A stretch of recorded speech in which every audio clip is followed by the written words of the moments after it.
Good evening, ladies and gentlemen. Welcome back to the Shadow and Sun Show, and welcome back to another Saturday Sci-Fi Shadow Chat.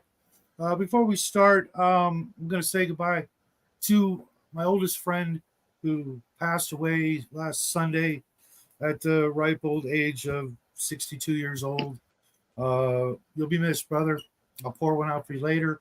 But you know what they say, show must go on. So welcome to the show, everybody. I see we've got the real Felix, a crafty gamer, and my good friend Justin. How the hell are you tonight?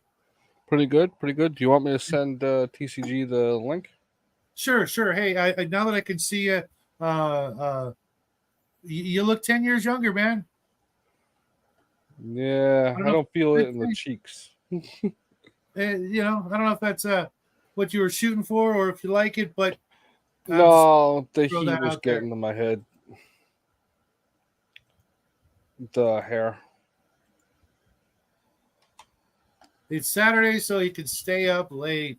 All right. Yeah. Well, uh, as you can see from the title somewhere around here, well, No, it's up there. okay, it's up there. Yeah, because down there you don't want to be looking Oh down yeah, there. yeah. The YouTube. Yeah. Yeah, for the folks that see this later, which I gotta thank you guys. I am absolutely amazed that people will watch this after it's live. It just blows me away. I'll occasionally watch my friends out there after Mm-hmm. they've done a show live, but it's usually because they do like 15, 20-minute live shows, and I'm like, okay, well, Yeah. your Well, schedule, your life, and rock on. But for those of you who are watching this after the show, thank you guys. That blows me away every time I see, the numbers get bigger and that people actually somehow enjoy this nonsense that we do every Thursday and Saturday night, and in the mornings with Justin and Hungar. Thank you guys. TCG, how the hell are you, man? I'm good. I was TCG. going to be a smart ass and answer before you said anything, but you got it right under the wire. Glad to hear it. Life's short, folks. Make the best of it. Go out there and get some gaming in this weekend because spring slash. I mean, it's summer now where I live. Spring was like a week and a half, 2 weeks, a fortnight, whatever, and it's like 85, 90 degrees out. Already got the AC up, and of course, what did I decide to do today? Run the oven for freaking 6 hours, cooking ribs and scalloped potatoes and green bean casserole with deviled eggs and scalloped apples and all the traditional stuff we usually have for like Christmas or Easter dinner because we're apparently celebrating Mother's Day either a day late if you're Mexican or a day early if you're everybody else. So happy Mother's Day to all you mothers out there and all you grandmothers. Speaking of grandmothers, RPG grandma, what are you doing? It's Saturday night. This is like your thing. Get your butt in here and tell us how it is. is she even here? I have no idea, but I just I know she'll come by and watch the show later, and she'll be like, "Oh man, I'm sorry." Sorry, RPG Dad. It's not Father's Day. You don't qualify. RPG Dad, you would have enjoyed it. The food was fantastic, but then again, I cooked it, so um, I make a really good baby back ribs. Everything else, the deviled eggs, and I don't make the bread. I didn't even really make the deviled eggs. I mean, someone boiled them and brought over the bacon bits for me, so that was cool. Ooh, That's bacon. I know deviled eggs, bacon bits. Yeah, yep. And it was weird too because they're usually like one of the highlights. Everybody's like, oh, and like a whole bunch of people didn't have any, and I'm like, guess what I'm having for breakfast tomorrow?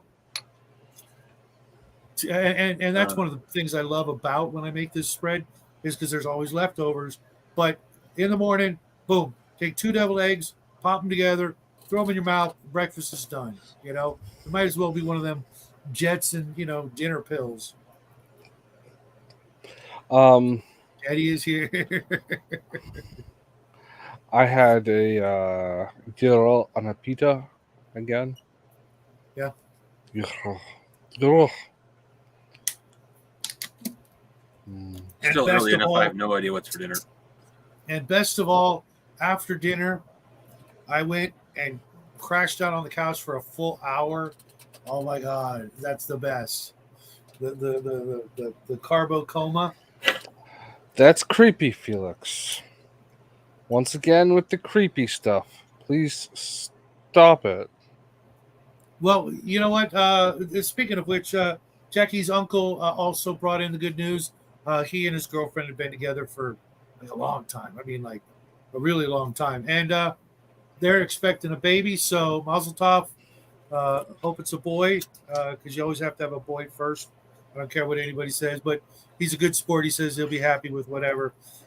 So Ari, congrats. I know you'll never watch this, but Ari, that's his name. Congrats. I hope it's half as good as Jackie, and if that's the case, you will be a very happy mom and dad. Yes, that's all we need. A half a dictator. Hey, someone's got to take over when Jackie's done. Yeah. Right? But with our luck, he'll probably be a dictator of like Mexico or something. So we won't have to worry about it. And I'll be dead, so we won't have to worry about it. You think you're dying? Yeah, well, I'll have moved on, to my next, life, new family, and all that. You think it gets old, but it really doesn't. I'm pretty sure that's Felix 93. Felix 93? No, but that's how many Felixes there are. So I got some cool stuff in the mail this week. I got a second copy of World. Why did you get a second copy of it? Well, because I already had a copy of it, but the price was ridiculous, and it was like $10 for the full thing, including no dice. But I don't think it ever came with dice. But so far, I'm not sure what to make of it, but I will. I'll go. Ooh, nice. Ooh. I know where I'm robbing next. Did you get them from Pipped? Yes. You got them from where? It's a eBayer. PIPD. I think they're actually, to be honest, I think they're actually Reaper miniatures, or they work for them because they're in Texas and they have just thousands and thousands of miniatures. Oh, I looked into it. Part of the reason why they have Reaper a lot is because they're lot buyers. They're what? They buy lot buyers. And so they have more than just Reaper. They have actually I got like 3 of them in here. So no, there's only 2. But one of them's Reaper, the other one is. And I assume if you go to Reaper and buy. Yeah, Iron Wind. Yeah. Iron Wind, so that's mostly BattleTech. That's cool. I'll have to look into that. I'm assuming that if you go to Reaper and buy, because they require you to pick up if you're in Texas, that it's cheaper. So sure. I wouldn't be surprised. That's one of the main reasons I'm gonna hold a convention in Texas, is because I want to make it as close to the Reaper factory as possible, because Reaper gives tours of the factory. And whatever it costs to do the tour, you walk away with more than enough miniatures and swag and stuff as gifts as you walk through the process. Sometimes they let you pick stuff right out of the bins that's before it's even packaged, because to them it's like pennies, nickels, quarters, 50-cent pieces. But anyways, that way silver 50-cent pieces. Right. No shit. Give it another couple of weeks. The convention's going to be, somewhere in Texas near there, and if possible, it'll even be like the week before or the week after ReaperCon. That way, I could just stay there for like the full week, or 10 days. Do my convention, do the ReaperCon, do the tour, have a bunch of stuff, hang out with some people that I know out in Texas, look at some of the properties for the store. Trust me, bro, you'll be too busy organizing your own thing to. Well, that's why I would like to do it like after. When I'm done, I can then go do the other convention. Yeah. Something I know Justin will appreciate of those miniatures. About half of them are female miniatures, either barbarian, dancer, or magic user. Oh yeah, that's like all I've been buying lately, because I had so few female miniatures that aren't from the Gentleman's Collectible collection. If you know anything about that, our friend Brian is going to rip me off of that collection as soon as I move to Texas. But two other things I picked up from Pip were these boxes. They're like 6 or 7 Reaper miniatures for like $20. And because I did you're gonna have to send me a link to this eBay seller. Because if you spend $55, shipping's free. I don't know if they do Canada, but they have got a crap ton of metal miniatures for like $3, $4, $5. For some of your basic stuff. The bigger other stuff is more. Their paint, the Reaper paints that I like, are like $2 or $3 a bottle sometimes. Yeah. Sometimes it's still worth it to order from those in Canada because the markup is that high anyway. I can imagine. Well, these guys their miniatures are usually somewhere between 12 and 60% discount if you bought them from regular store. Yeah. At least that's what they go to eBay right now and there are a couple of stores here that have that stuff, that have their like prices clearly marked, so I can just always do like comparisons. Yeah. So should check it. One of the features that I love about Pip the most, though, if you spend $100 or more, you get 10% off your purchase. Does that include the free shipping though? Well, if you do it off eBay, at least I have an eBay account that I get free shipping if I pay above a certain amount. It's like $55. I think so, yeah. So it's just like it's spelled, no capitals, Justin. PIPPD. Let me open eBay and type that in.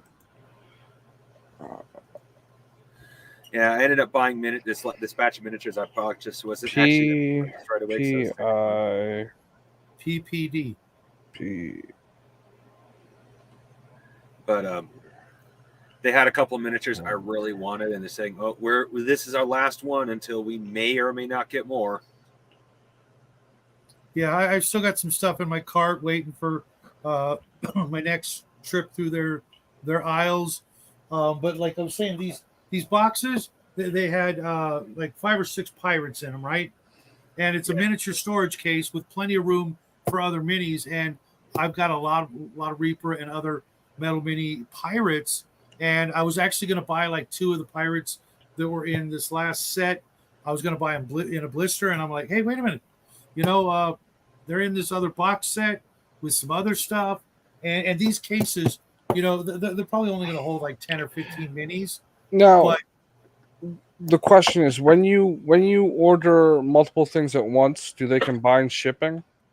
Well, that's just it. If it's in your cart and it's from Pip, once it gets to $55, it'll just say free shipping. Okay, because the shipping here is like $20. Yeah. Like everything has 20 or 30. Just be careful. I was going through some things. I almost purchased something that was going to cost me $12 in shipping because it wasn't from Pip. Yeah. Mm-hmm. But those boxes cost me $20. I would pay almost that much back in the day when I was looking for smaller miniature cases. But now that I'm looking for a crap ton of miniature cases, they're free. The shipping alone would be like $15. Now those are off the shelf. Those are off the shelf containers, so you could probably find out where they're buying them from and buy them in bulk if you want a bunch. Well, except they've got Reaper printed right in here. Okay, maybe they aren't, but they're pretty standard, right? Like you should be able to find that. They're very similar to smaller handgun storage cases. There's a lot of companies that do generalization, and then we'll take the same exact copy and just do custom They've even got the took lock, on it. things for Yeah. padlocks here. So it's probably like what a white box is, right? Like when you can get a Yes. company to just add your logo to something. Yeah. So that they probably have the molder. It's just a little plate they add into the mold with their Could logo be. on What's it. up, Grumpy? We're curious. Yeah, a lot of people. Well, custom stuff it's going to cost so much. It's like you would actually be amazed how simple and cheap a custom item can be if you're just willing to take a basic design and customize it just slightly. Well, that's what a white box is, right? Like it's a standardized product that you just stick your label on. So it's not actually a custom product. It's a standard product. They just put your name onto it. That's why, like, there are a bunch of microphones that are the exact same thing. They just have a different name on it. And I've had a couple of them. Yeah. Sure, Felix. You want to tell us a joke? I'll put it up in the chat. If it's not disgusting. Right. Well, maybe if it is, but well, still yeah. Well, yeah. Depends. That's true. Well, there are certain types of disgusting that are acceptable. So. Yeah. Yes. Yeah. There's only a couple that aren't really. Yeah. Just saying. But I also picked up a couple other things. I finally nabbed a copy of Boot Hill 3rd edition in very nice condition for $10, and it usually goes for 30 to 50. And I also picked up, because I'm in a game with a friend of mine, the Marvel Multiverse game, and I didn't have to get it from Vietnam. This is a little bit more expensive, like $20, but I'm going to be in the game and just flipping through it. It's beautifully assembled, and it's got like stats for most of the book is the stats of famous superheroes, and we're going to be in a game in that next month. I think we're going to start it, so I'll get my superhero fix. And I've got my fantasy fix a couple times over, sci-fi fix. Although I missed Bo's GURPS game Friday night because we had some stuff going on, and that's when I found out about my friend and just wasn't in the mood to. Oh, that's nice. What is that? Oh, I thought that was like a giant mech. Oh, no. Okay. That looks like I've been buying miniatures for the game I'm making, so I came close to actually buying those. I'm probably should buy those miniatures that you have for the boxes. Like I actually bought one of those miniatures because I like her. But I've been buying miniatures mostly for the game I'm making, which doesn't have anything but humans. So that box was like, eh. But let's see, where's the one I was looking for? Ah. I bought these going, hey, look, Native Americans. That's perfect. I got a primitive part of my world. I didn't realize they're Native Americans. Let's see if I can see. Yeah. Native Americans with AKs. You can't really cut those off. Too shiny. Yep. I've got a really old set of Native Americans from, I want to say either Dixon or North Star, maybe. I don't think it's North Star, though. But I've had them for 30 plus years, and I'll probably never get around to painting them. Got a bunch of. I think they're 25 mil, but they're really well done for 25 mil. Come on, where is it? That ought to keep you busy for a while, TCG. And here's Felix's joke. I said I put it up.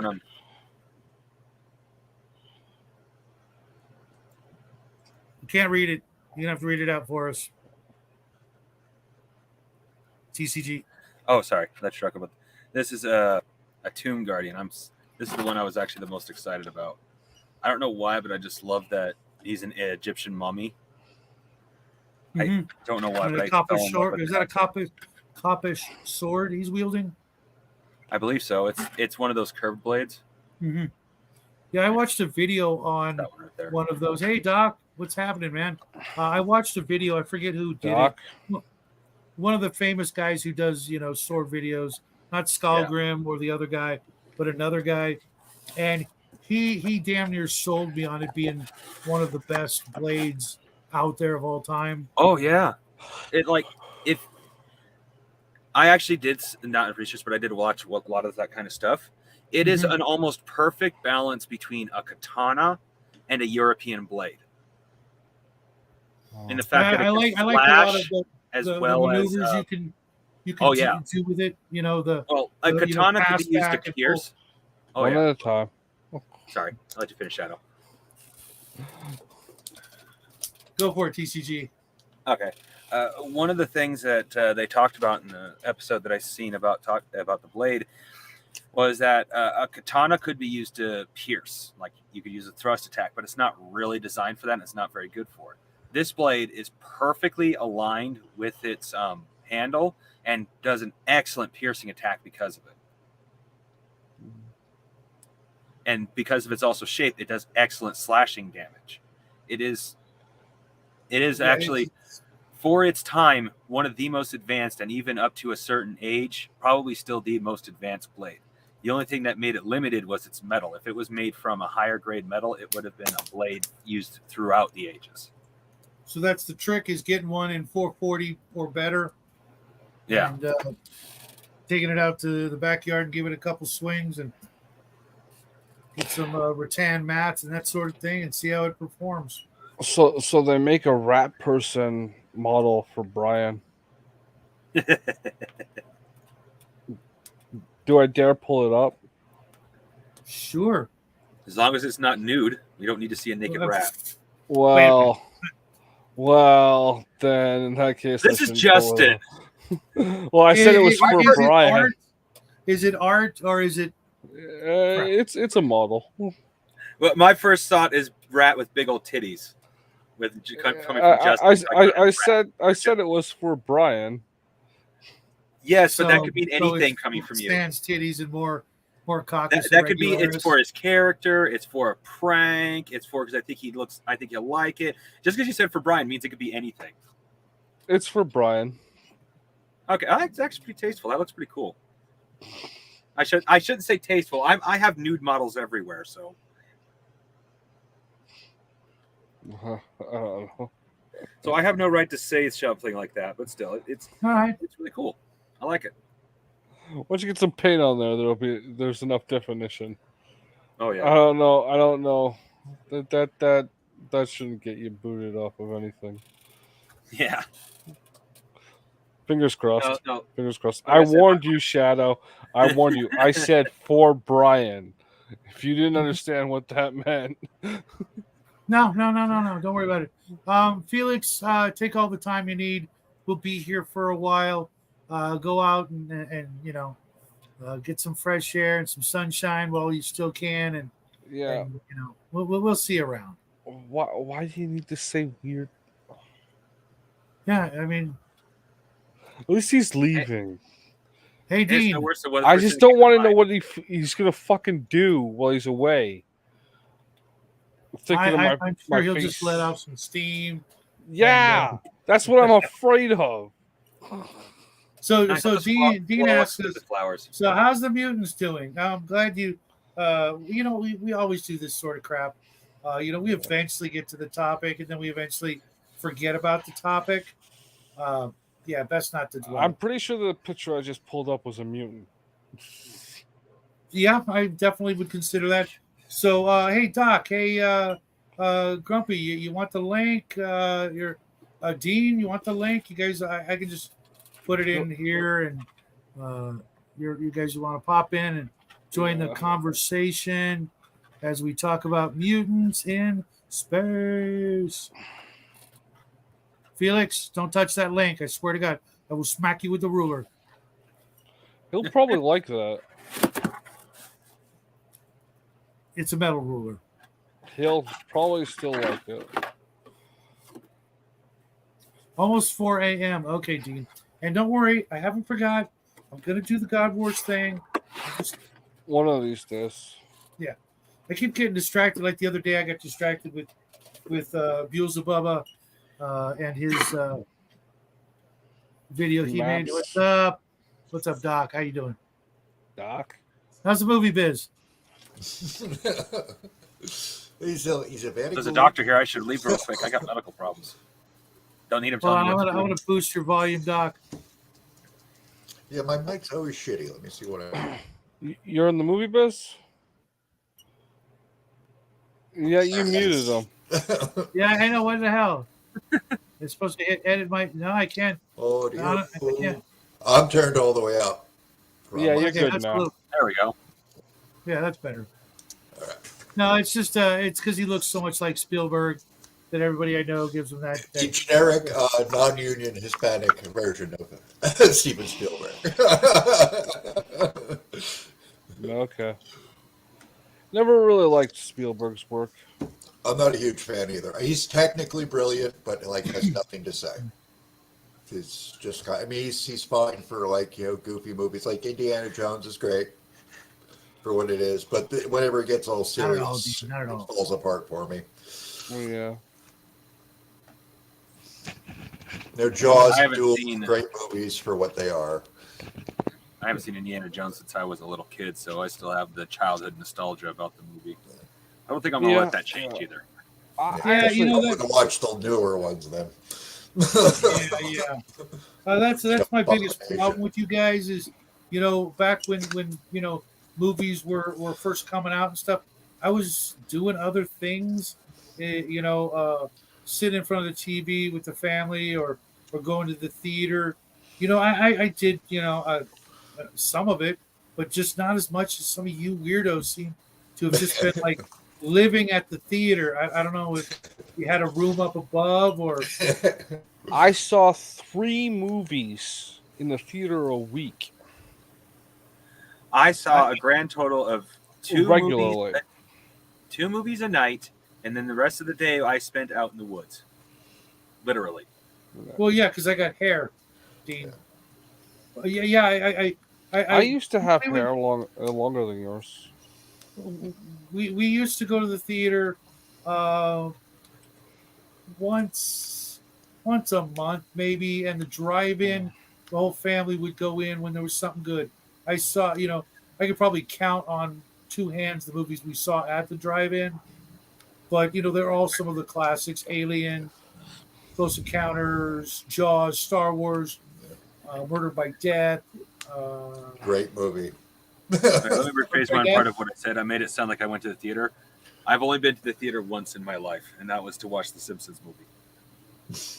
Not even my choice. It was a buddy of mine who took me. Drive-ins were great. I miss those. I miss drive-ins. That is something I'm actually going to try and see if I can do in Texas. Maybe not necessarily the old school style of enormity, but find a way to invite friends out somewhere, put up a freaking billboard or whatever, and spend a couple grand and invite friends over to watch a movie outdoors. Yeah. That was just so much fun. The whole experience from packing up the car with your own junk, and then still going to the snack bar anyways. Our drive-ins had like a playground, so that when you got there early, you could tell the kids to go to the playground, and you didn't have to worry about them disappearing. You know what I mean? Yeah. And then as the sun would go down, you'd watch the movie or two and drive home, and it was all good. I've heard there's 1 or 2 still operating somewhere in the country. I'm not sure where, but apparently a couple are. Yeah, there might even be one in California, but every single drive-in theater I knew about was replaced with a Walmart. Yeah. And I get it. It's way more money, but as a public service of some sort, just to your community, having something like that, we had so much fun. So many babies were born because of them. Not even joking. It's literally, it literally was a thing, and God knows we could use a lot more kids. Yeah, I mean, for the amount of space they take up, it's very low profit venture, I'm sure. That's why you got a place that hasn't done anything. Well, it depends on the climate of your area because if you're like in a warm climate area, you can keep them operating all year round. It's the cold that shuts them down, and then there's very low building maintenance, right? Like, yeah, it takes up space, but you're not Good paying to as hear, much Omen. Good to in hear. Hey, Omen. Oh, jeez. Who's the rest in? of. Oh, I'm sorry, guys. The warmer Owen and climates tend to Grumpy. be rainy You too, guys, though, Kevin. Yeah. if I don't see that, just throw a link, not a link, throw a comment in the chat so I know that you're sitting in the green room. Because The normal Yeah, chat though, don't do it in the backroom chat. well, 'cause he see, doesn't I'm that not worried out. about it. But here's the thing: is I've only been to one drive-in, which opened up in I guess the 2010 or 12 or whatever, and they had like eight. I forgot, it was like 4 or 5 screens each with a different movie. And so, depending on which way you wanted to face, you could watch whichever movie you wanted to. So the kids could watch one movie and you could watch another. Oh, that's And kind of neat. they had sometimes they'd have food trucks out there. They would have, and the other part is, and I know this affects Justin more. The other problem with driving during the summer is you have to wait till it gets dark. And so, where you guys are up there, it doesn't get dark till what 11 or something. what's up with your mic, Omen? Yeah, I was gonna say that you're muffled or something. I'm not sure. Maybe it's that fellow. It's like In the you got meantime, how's it going, Grumpy? Welcome back. yeah. It's going pretty well. You got So, any I live drive-in in- experience? Well, I live in one of those cold climates where at least half the year they were closed, and they were pretty far from where I grew up. So I never went to one actually. And my movie going life really started in my very late teens. Part of it was that I didn't really speak English until I was like grade 6, 7, 8. So a lot of movies were, I don't understand what they're saying. Um, and part of it was no money when I was younger. But I did spend one summer where I saw every single film that came out, including the stuff at the little independent alternative cinemas and stuff. And I did study cinema, so you see like multiple films a week for school. And then what do you do on weekends? Oh, let's go see this new movie that came out. So I've seen more than my share of movies overall. I mean, I used to watch. Now, some of the stuff would come on when I was a kid, and watch during the afternoons. Stuff a lot of stuff of the '80s, but in the early '90s and stuff, I think I used to go see a movie at least once a week. So I saw most of the big blockbusters and things like that, and what some of the independents that looked interesting. So I did see some foreign films and things like that were good, but I maybe it's just me. I don't have the nostalgia for a lot of stuff, but I can say this much. I was in the Navy, and they had a double feature, which was, I think, Alien and Logan's Run, which was kind of cool. And you only paid like $1 or $2 to go in the military on the base. So it was super cheap. And then another time they did Star Wars, the original Star Wars, then they did I think it was Return of the Jedi or one of them. And that was still packed. It amazed me because here you are looking at people going back and still packing the theater. And then, of course, when he did the re-release in the '90s, people packed the theater. It just, good movies people will go and see. And even our local Alamo Draft House will sometimes have. Now it depends on which day that they have it, but they'll have some of the old '60s stuff. Like I saw Planet of the Apes. Not that I went there, but I saw that they had it, available to watch sometimes. It'd only be like maybe 1 week or something, and they'd play it. But Hey, Grandma. why do more theaters are not trying to show the old movies? Because let's be honest, a lot of new movies, they're expensive, and they make most of their money off of concessions. Go watch the old movies. Go put those back on. Well, that was kind of the problem with drive-ins. Is as much money as they made on concessions, they know they could have made more if it was a regular theater because you couldn't bring in as much, and stuff like that. And nobody ever brought in popcorn, except to the drive-in. Some people would make their own popcorn and bring it, or they'd buy those big giant freaking bags of that yellow popcorn. You remember those? They were like, Yeah. they looked like these body pillows. We would get those from the soda shop that existed for a while, and then bring that home and watch TV laser discs, all weekend long. So Shadow was rich. Well. But the other part we that you were get okay into for a while, then we weren't. Then we were. Laser discs. Yeah. but by the time he got crazy. laser discs, he was already left home. Video rentals. Yeah, he already left home at a certain point. By the time he got laser discs, my assumption. That was right. Well, he left home in the Jurassic era, so. Yeah. Back in the 90s down in Florida, we used to have these great theaters that would show movies a year past when they were shown, and you pay $2 to get in. There was a waitress. They'd bring you beer and pizza and stuff right in the aisle and stuff. And on the weekends, they would just show really old movies. I saw 2001 there. Apparently, the film studios got pissed off about this stuff. About what though? Is that competing with them, so they got shut down. But see, that's what aggravated me, because I was in Fort Walton Beach, and they had that. It was $2, and you had the meal.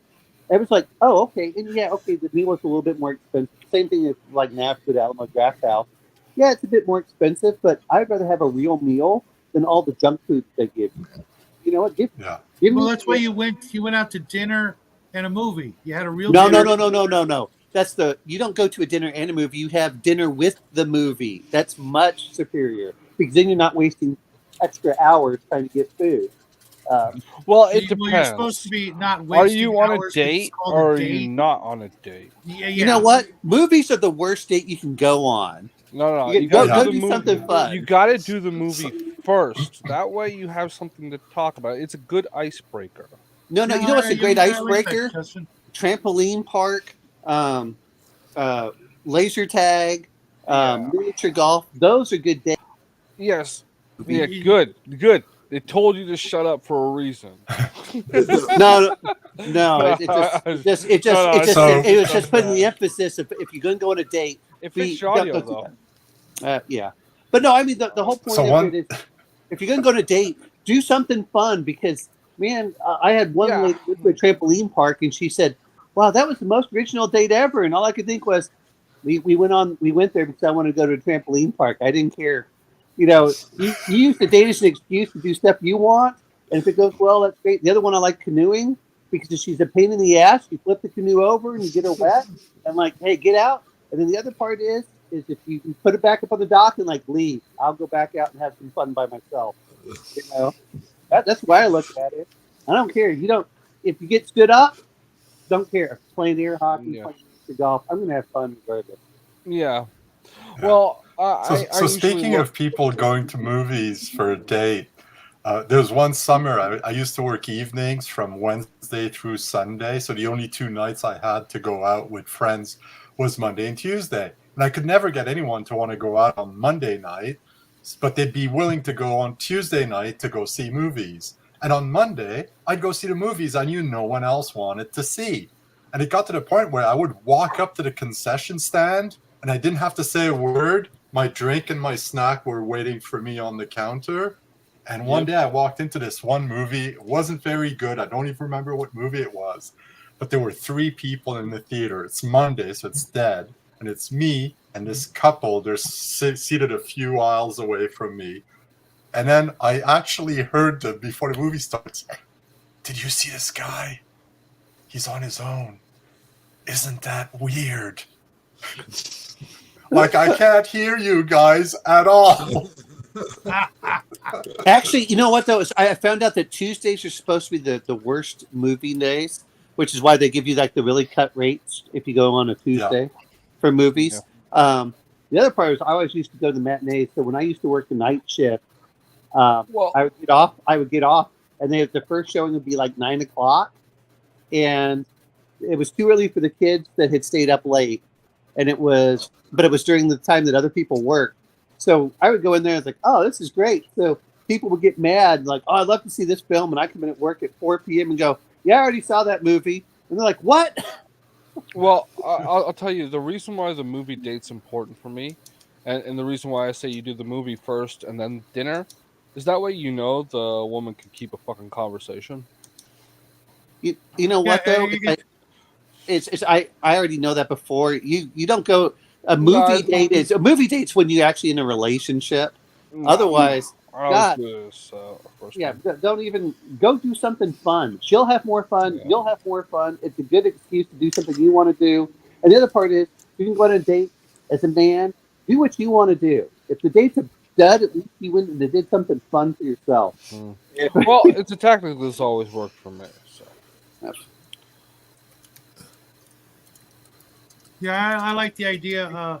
If you're going to go on a movie date, and it regardless of the movie, if you like the movie or you hate the movie, if you guys both kind of, you're talking about the movie before or after, if you both liked it or you both hate it, that's it's a clear sign of you're heading in the right direction in that relationship, as opposed to she liked it, you hated it. Okay, well. I'll be honest. Be honest with you. Most of the time, I'd already seen the movie like a couple of days beforehand. wait a minute. See, this is I used to watch movies 3 times a week in the theaters, bro. It's a Venn diagram, and you just look at the movies that you overlap, and you just suck up some of the ones that you don't want to go see, and she sucks up some of the ones she doesn't want to go see, and that's what's called a relationship. But if it's the first date, go do something fun. Don't do coffee dates. Don't make it an interview. That's why dinners are terrible. Go out and have fun, and then if you want to eat, do that. And if you want to go watch a movie, if the date really goes well, then go home and pop in a DVD or something, and then do your Netflix and chill, or see if you can actually watch the movie. Yeah. Well, Netflix and chill is not about watching Netflix. That's my whole point. It's about chilling. It goes well. Yeah. Well, it's about latex. Look, just the ball gag. Have your thing with the ball gag. Doesn't mean all of us do that. No. I think we're in the TMI range at this point. Justin is the Crafting Gamer will tell you it's all about latex paint. Yeah. But no, I have a jug of latex paint around here somewhere.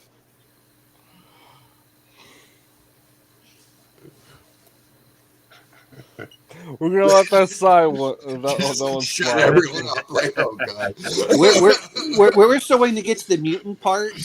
Other than Justin, I'm wondering about you, Owen. Yeah. I know. Hey, look. Well, where's Quato? Come on, show us Quato. Yeah. I don't have enough of a belly for that. Okay.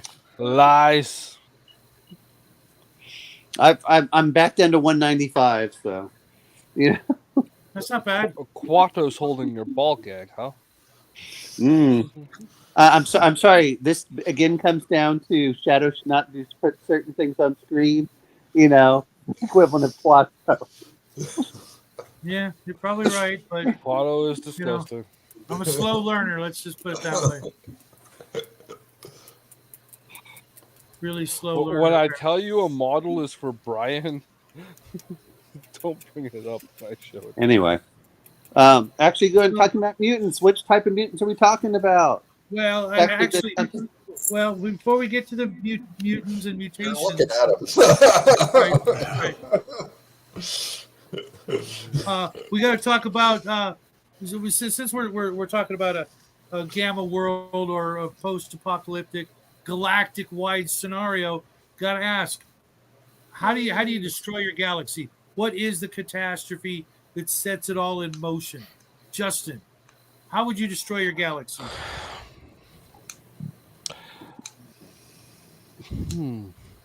They stopped doing Tuesday discounts at the theater. It doesn't really matter. So civil unrest. Well, no, it can, because it could inform on whether or not, if it's just civil unrest, are there actually going to be mutations, or is everything just going to go to crap? And then you got to wait until the nuclear facilities start popping off because of poor maintenance, improper service. Because I thought of some what's that anabolic collapse or whatever they call that? That everything stops getting maintained. Okay. What do they call that? There's a name for that. I don't know. It doesn't take too much. You got solar flares; those work really well, or neutron burst, or whatever you want to do. No. Gamma ray burst. Just societal malaise. The government stops hiring people like you. Well, the thing Or they 40K, stop making sure they're accredited in anything. in 40K it was the warp storms that kind of turned everything to crap, and well, they didn't necessarily turn everything to crap. It just prevented your empire. Yeah, every world was different. So the spice did not flow that day. That's right. Yep. So I think we have to differentiate between destroying the galaxy and destroying the civilization that spans the galaxy. Yeah, that's a slightly different scale. You mentioned Yeah. the spice not flowing is actually one way. It's like if for some reason that galactic civilization loses the means to travel from star to star in a speedy way. And there's been quite a few series of books going way back to like the 40s and 50s about things like that. Mm-hmm. You can actually have a physical event. I mean, there's a huge black hole in the middle of the galaxy. What if another black hole was to collide with it and, have tons of gamma rays or whatever sweep the entire galaxy? Big shocker. They're recently thinking that black hole might not exist. Yeah, that's also like everything else is, it's all theoretical, and they keep saying, "Oh, we messed up," but there we go. There's a series of stories by a guy who posited that there are so many stars in the center of the galaxy that if enough of them go nova at the same time, it could cause a chain reaction that would spread from the center of the galaxy through all the stars out to the rim. And it's about these aliens that meet up with it and say, you got to evacuate because in like 2,000 years, that shockwave is going to get to you. And by then it'll be too late. In 2,000 years. And they get humans to, move the Earth out of the galaxy, which, it's kind of one of those crazy stories. But there we go, and they eventually find out that the aliens caused that problem. So they're actually trying to prevent other civilizations from getting destroyed because of their big oops.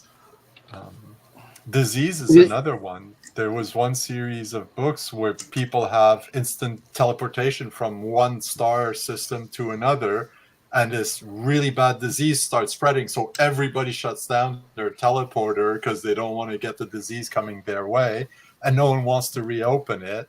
So then how do you reestablish communication? Well, do you know the name of these books? Yeah, I can look them up. Hold on. Yeah. They're all in French. No, they're not. I know. I'm just teasing. The French don't write anything. They've written some pretty good stuff. No. The French write a bunch of stuff, but only a quarter of the letters are actually pronounced. They write 4 times as much as they need to. Actually, France has been putting out some of the best comics and graphic novels for quite a few years. Yeah. No, it's well, and to be fair, I liked watching a lot of this stuff, especially when you get a lot of different cultures instead of what we're trying to go towards this monoculture. Which I'm glad things are being broken apart. Because that's one of the great things about having Japanese and French and Russian and American is that you start getting all these different influences. You're like, oh, okay. But now they seem to want to homogenize everything, which makes it terrible. Now, there was actually quite a good science fiction that came out of France. Jules Verne. Planet of the Apes was originally a French novel. Yeah. Pierre Boulle. I thought it was Rod Serling. Rod Serling originally wrote the script for that. He wanted it to be a Twilight Zone movie. He wanted to start doing them as movies, but there was some kind of fallout, and he wound up getting detached from it. Yeah. So it just came out as its own thing. But the original novel was by Pierre Boulle. It was a French book. Oh, what story? Planet of the Apes. Planet of the Apes. Yeah. Okay, I messed up. But yeah, but my answer is sorry. Oh, okay. Thanks, Grumpy. I want to write that down. Trying to find the other one, which I remember reading in a magazine, but in an old magazine, but I can't find it right now.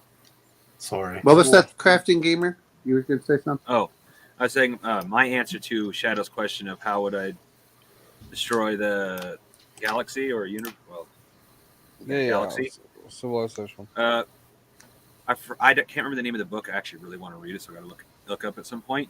I'd use a combination of I can't remember the name of the book, and human nature, which is humans are what brought down this grand civilization of the universe when they came onto the scene. Why? For two primary reasons. One, humans are human-centric. Humans above all of the races, period. And two, humans are, to the rest of the universe, the equivalent of orcs. None of the rest of the universe has adrenaline or the ability to take psychological damage like we do. We to them, coming from the book, from a class 7 death world, and there have 10 classes of death world. Okay, that's a YouTube story. No, I did the, when you talk about a lot of this stuff is, we've got revolution, that's one. The other part that people forget about is, how do you want to put this? It doesn't take too much of, all it takes is apathy. And then when things start to collapse, you don't have the skill set to bring stuff up. And we're starting to see that right now, where they're relying so much on AI and stuff that they suddenly can't even know how to operate pipes. And you're like, what in the world is going on? The idea that technology always moves in a linear fashion or exponential fashion just isn't true. And a lot of times, it's skill sets are lost, and the ability to relearn those is hard. And when something collapses in the big event, especially something catastrophic, what do? It's too late by then. Well, that kind of thing's happened before, but we tend to bounce back fairly quick from this because simply knowing that something is possible makes relearning. There's an entire series about There's an entire series about civilizational collapse, which is Isaac Asimov's Foundation series, right? Where Harry Seldon predicts that the galactic empire will collapse, and it's not a thing that happens overnight. It takes hundreds of years. I much prefer the rise and fall of the Roman Empire. Yeah. Well, it's when it comes a to little humans longer, bouncing but back from how you destroy a civilization much depends on how long you want it to be protracted, how long you want the devastation period to last. Right. Versus like in the Fallout games, even a devastating nuclear war within 100 years, civilization would basically be back. Well, that's the thing. Yes. It keeps coming, like in Fallout, human civilization came back, but then it started war over again. You're watching in the games, from what I can tell, you're playing the people coming out of the bunkers, and in the show, the guy destroyed the civilization that was built by Shelter 15 and 8, I think. You mean Safety Shades or whatever it was? Yeah.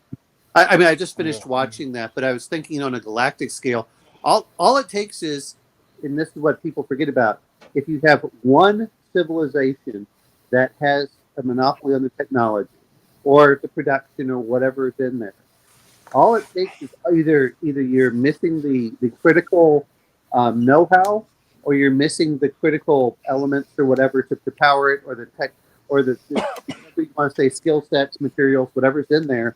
And now all of a sudden things massively collapse. A good example would be if all of a sudden we ran out of oil, or all of a sudden we couldn't use oil. Things would ships. Yeah, I mean, all of a sudden, it's not that we couldn't try doing it, but things would collapse very quickly. And when they collapse, they go down very fast.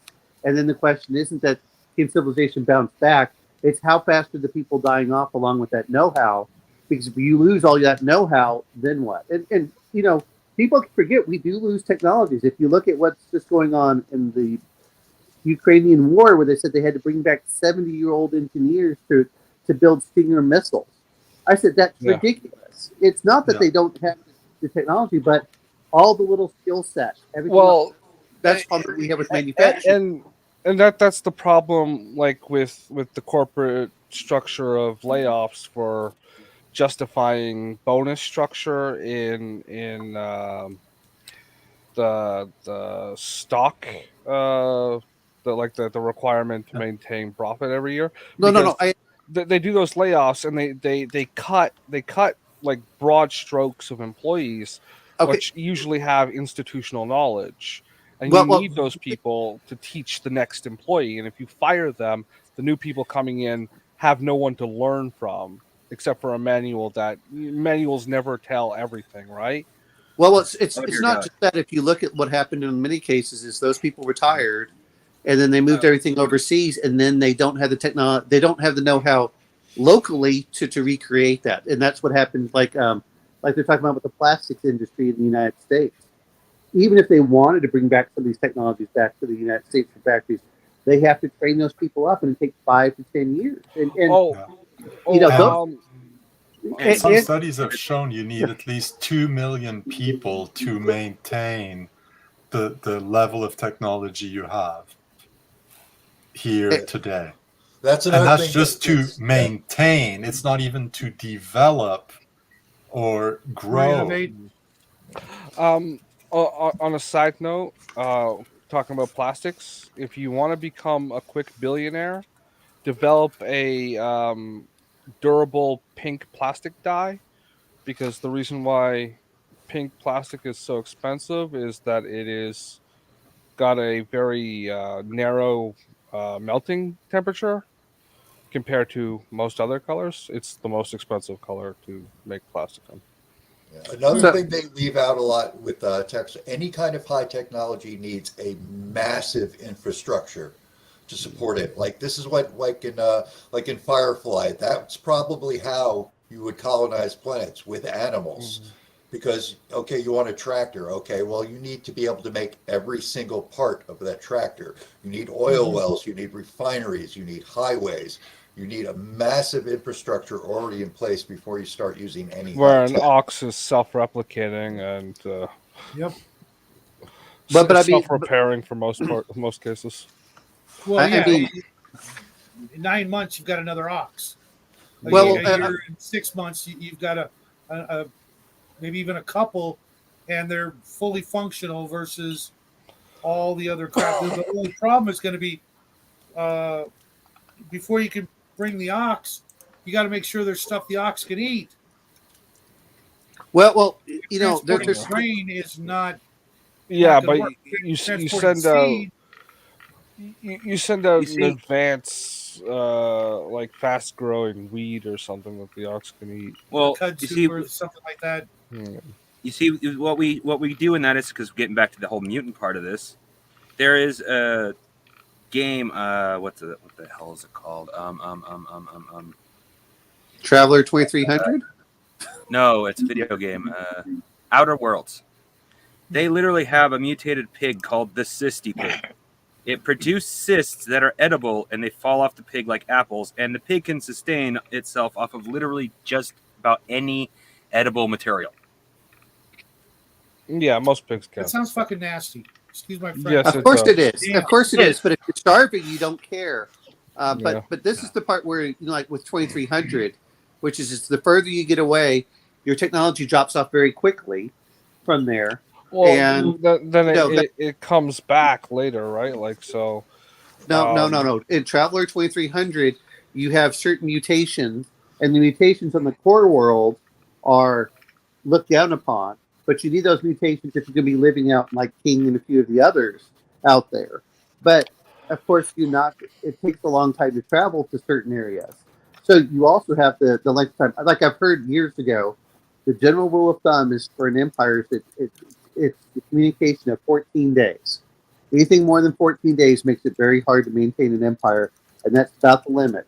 From the center of the ruling area to about 14 days out is about as far as you can rule. And that would be, in Traveler, it's like, okay. And then, of course, are you relying on things? What happens if, like we're talking about galactic war, where the other part that you're looking at is everyone assumes that there's a giant collapse. It only needs to be just of a collapse enough that they go, the outer worlds aren't my issue. I'll worry about them later, which is sort of like what BattleTech did. There was a book series I really liked it's a pretty long one by a guy named Christopher Nuttall. I'm trying to think of the name of it. Empire's Core or something like that. And it was all about like a decadent, overpopulated Earth that collapsed in on itself, and it's like the Lost Legion kind of thing, right? This one group tries to rebuild civilization on the edges of known space, but because of like that like technology spreads from the center, and the outer worlds are like low tech until they can import higher tech. And the breaking down of institution. Uh, when Earth collapses, civilization just basically ends. It all falls apart into micro pockets of warring fiefs and whatnot. I mean, all you A lot will depend on how fast you can get out there, because actually in a situation where, say, you don't have any faster than like travel, you're actually not going to have the same tech problems at the colonies, because they're going to have to their ships are going to basically have to be factories and refineries. Yeah. So they're going to be able to start from a fairly high level, because they're going to have to bring one of my everything favorite with them. one of my favorite concepts for colonization is the ships go to the planet, but then the ships were designed to be taken apart and used as part of the colonization effort. Yeah. Well, exactly, but then you also get the other interesting part for that, which is, there's always entropy systems. You still get death. I think Heinlein did some stuff like this where people forget, because they've been taken care of on how to maintain the systems again. So once they get there, it's like, oh, you guys didn't do that. Or the other part that we have the problem with is if there's a small, narrow subset of people with a certain narrow bit of skills and you lose them. And a perfect example is the USS Forrestal, where it caught on fire. And all the firefighters died in one explosion. That all of a sudden, now everyone's trying to scramble, and many of them hadn't been trained. They didn't. This is one of the reasons the Navy did big on firefighting after that, was that they didn't plan for that. It's like, well, what do you do now? But again, So if you have a there are some basic skills everyone should always have in a closed system. In an ideal world, yes, but that's not how the real world works. Yeah. Yeah. So a real good example of something like this is when the Black Plague hit Europe. It killed a huge percentage of the population, but it also killed 100% of people who would today be called healthcare workers. The doctors and nurses and stuff, they all died in Europe. So think about it. There's an entire continent, after, where no one has any knowledge of medicine of any kind. And yes, I know some of the knowledge they had was not very good, but a lot of what they had was good and useful and helped them survive. And now it's all gone. And you can see things like after that is when treatises, tomes on medicine started actually having anatomical drawings. Because before that, it was just words describing stuff, because it was assumed someone would be showing you the real thing. And they basically had to reimport that knowledge. But there was also a ban on doing cadavers and things like that. There was absolutely, yes. So you had that aspect, but my friend. But that helped break the fact that there was no one there. People said, "No, we must know this." Yes. Helped break that ban. Well, but even my friend who's a doctor said that he basically most of modern medicine nowadays is just replicating what the Romans knew. It's interesting on certain parts, and I know you guys all make fun of me for leeches, but a lot of it is that there's a societal bias in certain things that work. Now I'm not saying that they use for everything, but you're like, okay, does this work here? Does this work there? And it just amazes me. Now I'm not going to say 100%. I know Nostradamus also did some of the stuff, and but you're right. When you lose a huge section, and people forget, it only takes something like 10% loss to cause a massive disruption in the population, and people forget about that. And if it suddenly comes over and hits your lore keepers and your things like that, what do you do? And I'm going to say this as an engineer. Every 40 years, it seems like engineering forgets and they have to reteach that next generation after 40 years because, you know, and you're like, why does this occur? And it's not that we have all the manuals and stuff. People just don't understand, and it's not being taught. That's the other problem. That's what I was getting at with the institutional knowledge, because if you're always having to teach the next cycle of people coming in, but if you're eliminating the people that are there to do that teaching, like, you might as well take up Trepannism because it's the same level of logic. I'm not saying that it isn't, and when we look at certain parts, is a perfect example as far as guns is look at what happened with was it Remington, and they even look at today with making artillery shells. The artillery shells is that they keep using the same machines, and then they find out they're worn out, and now they can't produce enough, or that they find out that they and they say, oh, well, where's the machinist? Well, the machinist retired 20 years ago. When they said, oh, we don't need that person because he's not doing anything. Well, you're right about the institutional knowledge, and it's hard for everyone. The problem comes into all of it is it's like for government, there's not an overlap a lot of times. You can't hire a person that position until that position is empty, and so that causes some problems there as well. Where you should have like if it's a required position, they should have an underling, an apprentice, right, for when they retire. Like with what RPG Dad's going through, that whole company's going to be SOL. Right, RPG Dad. And to be fair, the less redundancy you have, the more critical it is. But I'm going to bring up the one is how many especially when we're talking about ships, because you need a really highly technological world with ships. What happens if again, which comes into it is, all right, it hits your spaceport facility that builds ships, and it's the one facility that you can do it. And we'll use Traveler as an example for a technological level. Well, that's the one facility that could build tech level 12. Now, and maybe they only could build. It was the only facility that could build 11 and 12. Now all of a sudden you're going back to 10 because that's the best that you have. So now you're like, oh, okay, how far are we going back? And those are things that go through there. And that's where getting back to the mutant theme of this, that's where mutants can be part of the narrative that helps. Like certain mutants can have certain abilities. Like I've always loved, depending on the tech level, because it doesn't make sense biologically, but I've always loved the mutation where a mutant can control technology, not necessarily control like a robot. Like, oh, I know how this gun is assembled and disassembled, so I can disassemble it with my mind and reassemble it with my mind, and it'll be perfectly. I've always loved that. It doesn't make sense biologically because technology is not something that would be biological, but with cybernetics, you could have something. Yeah, like cybernetics too. Well, cybernetics and mutation can be crossed over slightly because you can have the same abilities from either. Yeah, and one might require the other.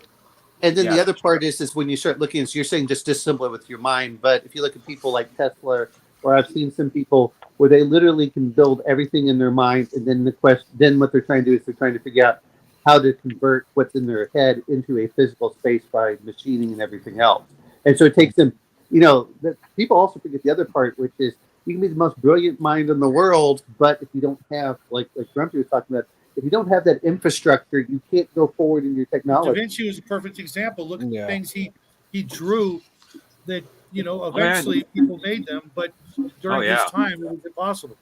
It requires and this happens a lot of times, is it requires multiple technologies that you don't even know about to get to that point where you can actually start building whatever component that you're thinking. Because it's the old saying of what value is an iPhone 200 years ago? It has zero value. One is you can't call anyone, you can't charge it, and you don't have anyone. People forget about that. It's just because it's a high technology doesn't mean it can be useful if you don't have the infrastructure to use it. Well, it's like the old joke about the idiot who bought the very first fax machine. Yeah. Well, when I was in high school, they would always, I had the one teacher that would always pose the question of what would you take with you if you're going to go, if you go back in time like 400 years or whatever, right? And everyone would be like you said, I'll bring a gun or my computer or whatever. And I was just like, I'll bring resource surveying maps. I'll you know what? Is Yeah. I'll bring my calculus book. I'll bring my chemistry book. I'll bring my physics book. Logarithm table. Well, Yeah. at the very least, like this is like one thing, right? And with like survey maps for precious metals and things like that, you take that with you. You at least know where those are, like deposits that won't be discovered for 100 years. Well, but that's the other part. When we're talking about things, if you look at the the Bronze Age, when they're talking about certain things in there, is it required 10 copper? Well, those are two different ores that require different areas to go through, and it was a lot easier once they got to the iron age. Now it was harder to deal with the metal initially, work it, but once they figured that out, steel is vastly easier to get. You only have to use one ore. You don't have to do the two. So you don't have to get two resources to make one thing. Now, if I was going to wanted to really screw a civilization over long term and hard as possible, what I would probably do is like have some like ozone stripping event where you force everybody underground. You can't go above ground for 500-600 years. Absolute minimal population, only absolute immediate survival skills eligible. That would really put a hard and long-term whack on I people. think there was an episode of The Outer Limits. Well, that's Fallout. That Yeah. love. I mean, it's very common for that. There was an episode of The Outer Limits where everyone was like mutating and they were getting like all crusty or whatever. Yeah, I remember that And one. their skin was turning purple and Well, they like, also had on metallic. the Dark Side. I don't know if you guys ever watched that. The Tales from the Dark Side used to have some things out there too. Yeah, But again, but that's a much newer show, I think. No, but the point of the mutants are that's to allow you to survive in environments that are not friendly to normal human beings. Yeah. In many cases, and that's what you'd really go for a lot of them. Is it's like, oh, okay, unlike cybernetics, which requires a high level of technology that you have to keep building or doing. Once you have the genetics in a mutant, that can be bred in. And it's like, okay, that can keep going. It's like, all right, now is it as flexible? Absolutely not. But it allows them to. But at least it doesn't require a high technology to keep that population going. I'm just saying, I don't want to read in any mutants that have tentacles coming out of their head. Stuff creeps me out. Also, if No, Justin, that's where you breed in a tentacle tongue. Well, the Japanese vaults will probably be set up for that. Nuke from orbit. Well, also, if you put people in a position where you had to have super specialized, especially survival skills, they might develop whole castes of people with certain genetic programming. Oh, well, an excellent example of that is that way. An excellent example of something similar to that, I should say, is My Hero Academia. They actually had programs where families would specifically breed to try to get specific powers. Stop watching anime, bro. It's degenerate.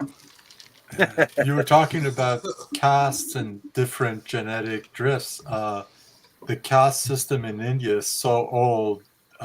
Surveys of the genome of the different castes show there's a huge isolation between them genetically, so that somebody who's grown up in southern Italy has more genetically in common with somebody who grew up in Finland than members of two different castes in India From the subcontinent, because they were so stratified. It's not been long enough for it to be anything visible and obvious where they're different species, but they see differences, in the genetic markers. Oh, absolutely. Well, I mean, even look at the Aborigines. The Aborigines, I think, were, there's enough genetic drift there that it's, but those are isolated populations, which happens anyway.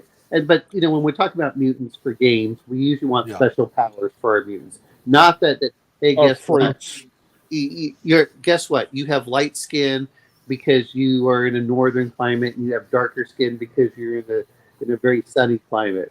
That's not the mutation that really people talk about. We're talking about basically when mutants start becoming you're a whole different species. Why do you have a nose in your forehead, bro? So, guys, that was a reference to Fallout, the TV series. I know. Yeah, I know. had a nose in his forehead. Are you guys And the open single to, eye. like, using the whole weird list of mutations that you might find in a game, or do you go through them and say, "Not on your life. We're not having this, not having that." No furries. Or would you,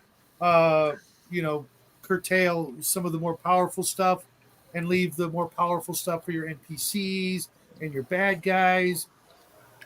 Well, I'd say it So depends entirely on the tone you want to go for. If you're like playing Gam World, go bonkers. Yeah. It's the whole point of the game is to be ridiculous and crazy. If you want to do something like more realistic, then you need to be more discerning. It depends, like you said, it depends on what you're going to go for. If I'm going to do Traveler, which is a hard science, then I don't want the really weird stuff that doesn't make sense.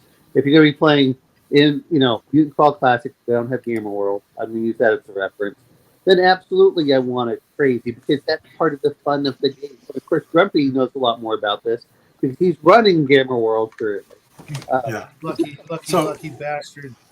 One thing I did do for the mutations is I would get my players to roll, like once they've rolled for their mutations, for each mutations, I had them roll a 2d6. And if they rolled like a 7, they'd get the mutation as described. And if they got a much lower score, like a 2 or a 3, they'd get the mutation. But, like let's say it was Mental Blast.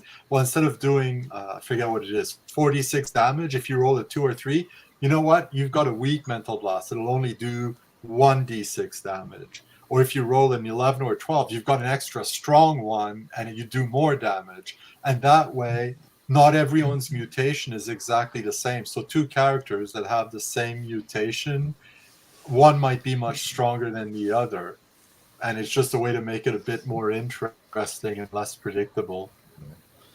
There was a cheesy little loophole in the original Gamma World rules. I don't know if they cleaned it up later, but if you were a mutant and you had an 18 constitution, you couldn't acquire a negative mutation. So if you found yourself a nice fusion rifle, you could literally sit there shooting yourself, giving yourself a mutation. Yeah, I think they fixed that in the radiation table. That for would. mutants. Any GM worth his salt would be like, we're not doing that. Yeah, you know how you fix that? You know how you fix that very easily? Every time you shoot yourself, you go down 1 in Constitution. That would work nice. Now, or I was thinking some about of the good mutations. mutations were actually kind of nasty. Okay, Check you got this a out, carapace. Don't you think? Now this has just about everything for some of those in there as well, which is this is a complete Gonzo effect. Again, I know that a lot of people. I like to try the system out to see if I like it or not, but you've got all sorts of random mutations, and they're not balanced. I think sometimes it also depends on, the old D didn't care about balance for the most part. A lot of the newer games do, and in some cases I do too. Is I don't mind some variation, but I don't like the wide swings in variation between someone that's very powerful and someone that isn't, because you kind of feel like, oh, that's kind of crap. Unless I'm going to give it more experience points like Palladium did. Guess what? If you have super high stats, guess what? A lot of things become trivial. Your experience points go way down, and people forget about that in the Palladium experience system. Well, speaking of Palladium, something we didn't establish at the. Okay.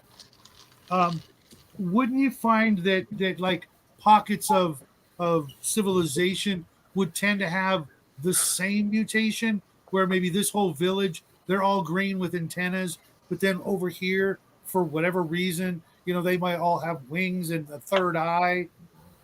But I would consider those different species or monsters. It's the way that I would do it. It's very similar to what's the difference between an elf and a human? It's like, oh, okay. Is that a mutation? It's a stability issue. It's a stability issue. A lot of games look at dwarves as, like Grandma was saying, dwarves were the result of a mutation, whether it was magic or science or whatever, irrelevant. But because they went underground, the whole species became very similar in their mutation. Wouldn't you think that, because of maybe, in a post-apocalyptic thing, the radiation in this area did this specific thing to like the entire population, kind of like in the Outer Limits that Justin was talking about, where the people all got crusty and they decided to embrace it. Wasn't that Justin? Also, they decided to embrace it to mess with the aliens that were trying to. No, I remember that episode. The aliens, at first they thought the aliens were trying to poison them because it was affecting the children first. Come to find out later, the music was meant to change the children first because they only had a couple of years before the sun went blue or something, and they needed to have copper skin, otherwise the sun would kill them. Yeah. And they discovered later on they could make adults the same way, but the father of the main character is like, no, I'm going to stay human. Yeah, I just can't go out during the day. I'm going to, but here's the thing is, and everyone talks about radiation. The reality of it is that your radiation is going to probably cause more problems than not, depending on the level. Negative, defective mutations. Cancer and sterilization will come The first. only superpower you're going to get from radiation is leukemia. I mean, balls that don't work. There are certain things where they found Jillian Earth, is depending on what's in there, and ignoring Chernobyl. But of course, the game's doing that. But I'm thinking a lot of times, when we talk about mutants, is a lot of times I'm looking at genetic manipulation, that it was intentional in certain ways. In some cases, it was completely crazy, or it's a disease, which also happens for a lot of things. It's like, oh, okay. And of course, you generally want something that's stable, but that's also create continuity in your world. Because if everything is completely crazy, then you don't feel like you've gone into a certain area, because it's almost like it's like, it's 5e. 5e has everything in there, and then apparently everything can breed with everything else, and it doesn't make any sense anymore. I can't wait until Heinlein's Junior Genetic Engineering kit comes out. He had that in one of his books. Because the second that thing becomes available, you're all getting forked tongue cough, motherfuckers. I'm breeding a virus that'll give you forked tongues. An interesting source of mutations might actually be like nanotechnology that's introduced that will specifically not give you lethal things, but can't necessarily predict what positive benefits it's going to give. Well, palladium. It's not necessarily a mutation virus, but if you wanted to make it so you could, but the splicers, it actually has nanites. And if you touch something metal with nanites, it can really warp the metal. And if it has the ability to act like a gun, the gun can start firing all on its own.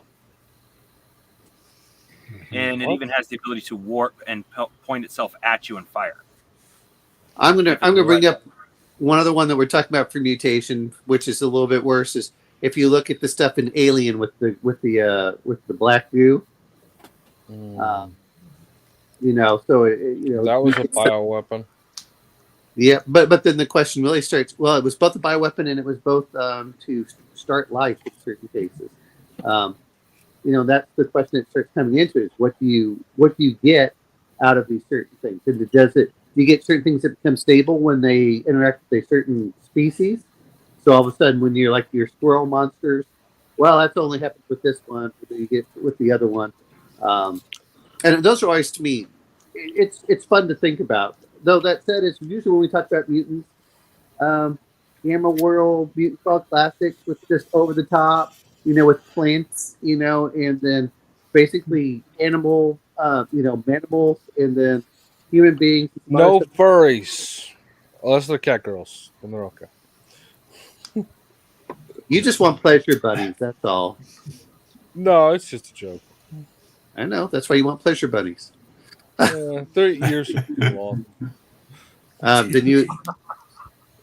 pleasure bunnies can look 100% human to the point you don't even know it's a pleasure bunny. Cat girls also really a just bunny? Well, it was a bunny. It's just made to look like a human.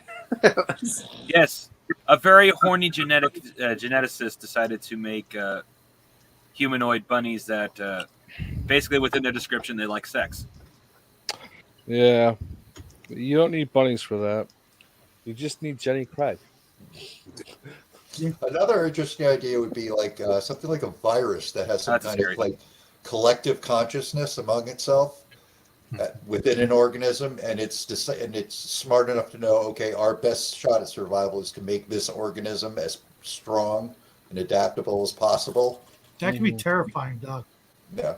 Yeah. Oh, absolutely. And not necessarily even be able to communicate with the host, or the host even being aware of it necessarily. Yeah, there's a couple of stories with creatures like that. The best one's probably Hal Clement's Needle, where an alien policeman lands on Earth looking for an escaped fugitive. The thing is that they both are symbiotes that live in the bloodstream of other creatures. And now the policeman enters a human's body, gets in touch, talks to it, and now they have to figure out which human around you is the one with the symbiote I'm looking for. What was that There's called? no I external remember signs this. of it. It's Needle. It's a great book. Okay. Needle. Hal Clement. Yeah, I'll I've type it seen up the in the movie a comments. few times. This story has been made into many films. Yeah, so that's where I'm familiar You mean with it. Venom? No, I'm thinking like Dark Angel, but not the TV show. There's a movie I mean, starring He-Man, fucking the movie. Dolph Lundgren. Dolph Lundgren. so I mean, there's a lot of ways you can go for mutations there, and it depends whether you want to do hard or gonzo, horror. I kind of like the What's up, George? hard science fiction in certain cases. So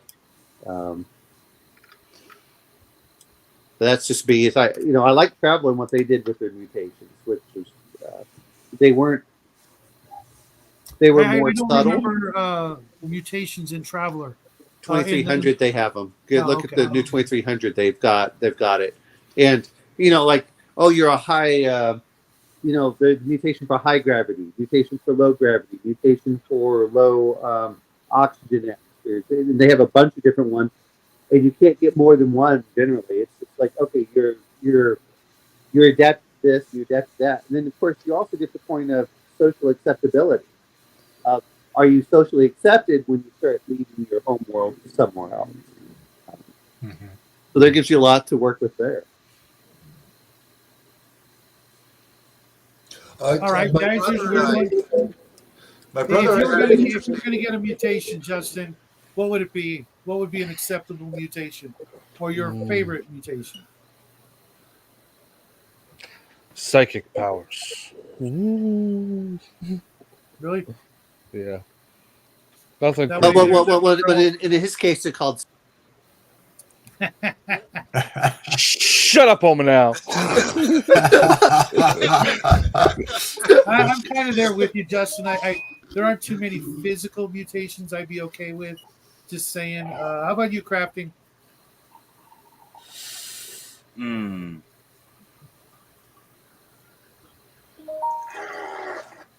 that's a hard one. Can I change mine to a foot-long cock? Maybe, I don't know. That's between you and your mutator.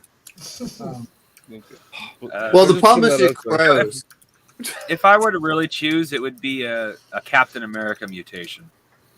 I'm just physically fit naturally. So super serum, just Adonis-like physique. Yeah. You can always just go to the gym, bro. They got steroids. I live 20 minutes out of town and have no driver's license for medical. There's these things called kettlebells that you can use. I've got some. Yeah, that I actually do need to do. I've actually been meaning to get some. Yeah. So. A yoga mat makes the floor feel a little bit better. You can do some planking. Yeah. Common cold makes humans crave social contact more. Yes. Nicely worded, Grumpy. I really like that. Grumpy, what was the name of that author again? Needle Hal Hal Clement. I Hal put it in Clement. the comments a few minutes back. Okay. I will look up that then. So Doc, pick your mutation. I think I would want instant regeneration. Then I'd get a job like as a stuntman. Just like throw myself, I'll move the airbag. Screw that. I don't need that. Fill me crunching, and then I'm going to charge you like 10 times the normal rate because you get to see me. No, sweat. Felix, you cannot. Oh no! What you do is like a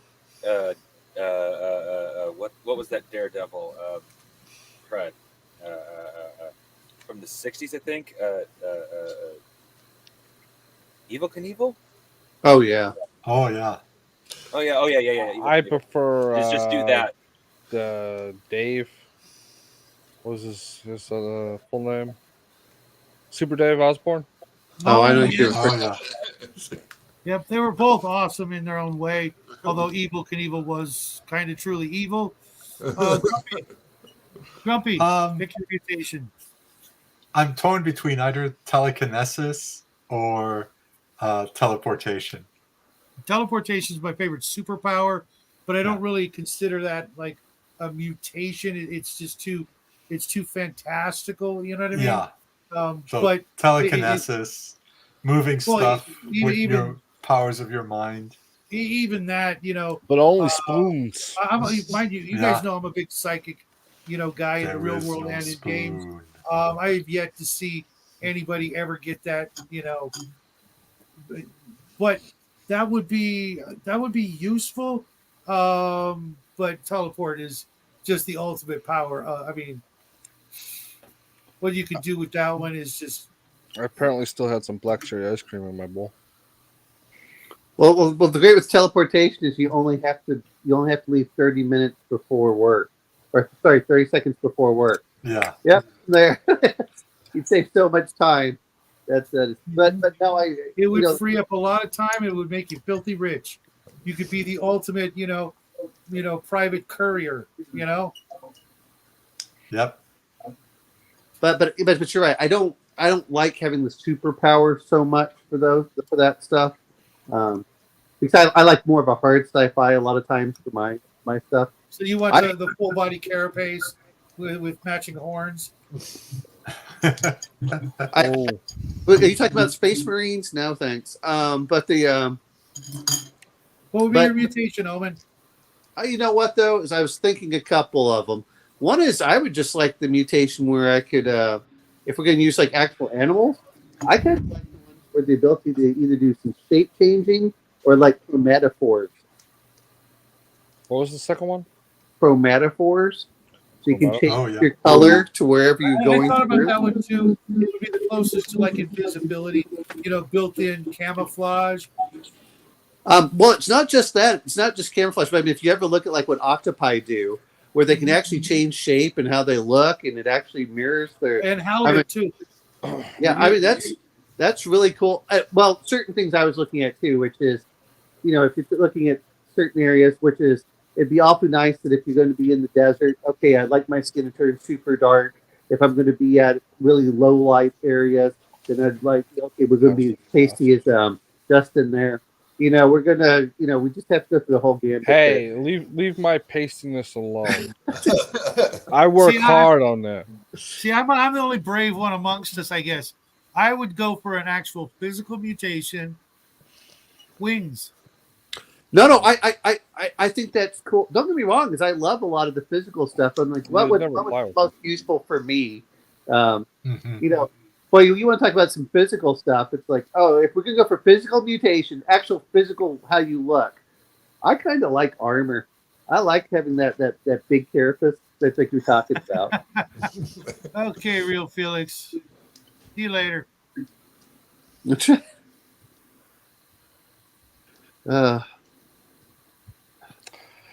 That's fucking disgusting. But I do like hot blonde chicks. Hey, so just be careful. I would go for wings. One, because I'm not a big fan of flying. But I remember reading the X-Men back in the day, and I was like, wow, what a power! You know what I mean? The full on, angel wings, and just that would just be, Oh, of course, no. I was thinking that you were just a flying squirrel. You just go out. had the big old membrane, so I couldn't wear normal clothes. Fuck you, man. At least I could wear a shirt, No, God, that no. would suck. You're gonna have to So get a little. suddenly I'm a what were they, Usarians or something? Yeah, Fuck absolutely. those guys. You're gonna have to get little slits every 3 inches in the membrane, so you could have shirts that button up through them. He just wears thongs and he looks like Zardoz. That's all. I definitely have to hit the gym, but I get my Sean damn Connery wings didn't. caught in the He rowing just had machine. balls, very small, compressed balls. Gills. That's a good one, George. No, I like Gills too. That was one I was thinking about That's as well. a really good Well, one. I don't know. You've watched the Venture Bros. Do you want to be Gil guy? I was thinking of what was that Waterworld? Yep. I was I thinking wouldn't mind Waterworld. being Sean Yeah. not Sean Connery. If it What was was his name? Oh, Kevin Kevin Kevin Costner? Costner? I wouldn't mind being Kevin Costner either. Yeah. I'm changing my superpower to being Kevin Costner. Yeah, I don't understand this, George. I was the boys. I'm not sure what you mean by that. The Boys from the TV show or the comic book? RPG Dad, I don't think so, because he still seemed pretty tough. I think they might have been lighter to an extent, but they never made a big deal like, he was constantly getting his arm or ribs broken in combat. You know what I mean? Now if that was part of the drawback to it, it makes total sense. But if the wings are big enough, You then ever maybe see need that? you ever see the Discovery Channel breakdown of what your body would have to look like if you had a pair of wings? Kind of, yeah. I Yeah, vaguely remember. no. I'm not big on that, but if I could just go, And they work. Archangel Michael, yeah, bring it on. Seriously. He wants to look like an Aarakocra, there. No, he A does not. Garuda. Just pronouncing that is violation of certain laws in certain places. Eric Oh, you're Kakra. watching The Boys? I need to watch that, but I can. No, there was that one. Then the other one was it's either that or he Aquaman looks like a was- pterodon. George, hold on. Watch my hand.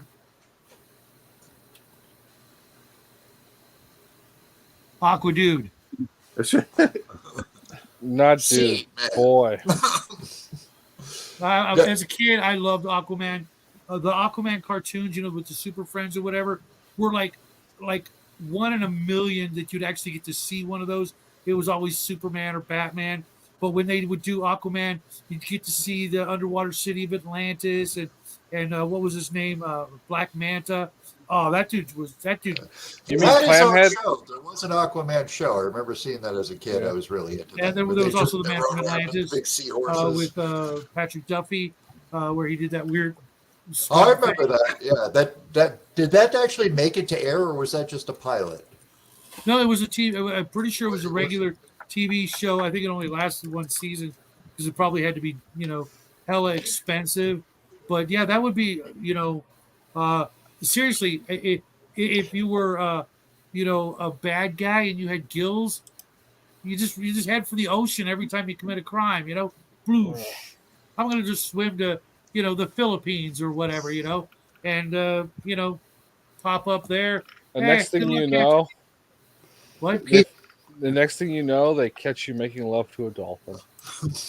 And the worst, the one of the not the worst part, one of the best parts is if you ever got caught and thrown in jail, they'd have to build a special facility just for you. Otherwise you'll be like, hey, if I don't get to swim every day, I'm gonna die. All I did was rob a bank.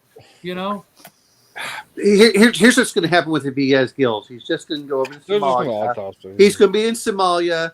he's going to be water skiing behind, and he's going to sneak up on one of the boats while they're not looking. And I am climb the up, captain you now. Yeah. And then they're gonna shoot you and eat you like the merman you are. All I know is before I actually signed up for any mutation, I would, with a fine tooth comb, go over the fine print because I'm sure all of these would come with horrendous little side problems. Well, that's the thing. That's why I wonder what the side effect to my footlong cock's gonna be. a bad back. I'm okay with that. Self-aware. All the It blood already would drain. is. All the blood would drain out of your brain, but in your Awesome, case, it won't make a George. big difference. Is that it? No. This what would happen is he would be completely numb down there. So So no That's change a bad whatsoever. side effect. So no change whatsoever, right? No, I mean, there's a lot of the things that but like I said, it's it's one thing if it's a stable mutation that it's been done for several people, and that's where you get the colonies and things like that. And then the real Now question let's go do it in reverse then. What would be your nightmare mutation? What would be the worst one? I'm start with you, Owen, and go in reverse order. What would be the nightmare that would make you put a bullet right here? You mean like having no bones? Okay. I thought it was hair. He's got eyebrows. Yeah, it doesn't count. They're drawn on. No bones. No. These I saw that in something. Who was that guy who had no bones? It's a was he Danish king? Are you talking about Ivar the Boneless? Yeah, that's it. Wait. Which no one's really sure what that means, but that's It's unlikely it was some kind of deformity because they know that he was a very strong fighter. He was in his father's war band by the time he was like 13. It's more likely that was just meant he was a fucking prick. Is likely what that meant. Or you know what it could mean is that he was super flexible, and just he was like double a jointed. cartoon character, or it happened to somebody where they just. That's happened in a few cartoons. I think it happened in an episode of Venture Brothers to somebody. I know it happened to like Shake in Aqua Teen Hunger Force, but he's not really a person. Yes, only Meatwad is a person, not. Meatwad's the best. No, that is a lie. Carl is the best. Just because he's your spiritual animal there, because we can all see Justin and Carl, just going over one to one. Give Justin you need to get ripped for when you get stabbed with a knife. Just give him 10 more years. I could see that. Grumpy, what would be your nightmare mutation?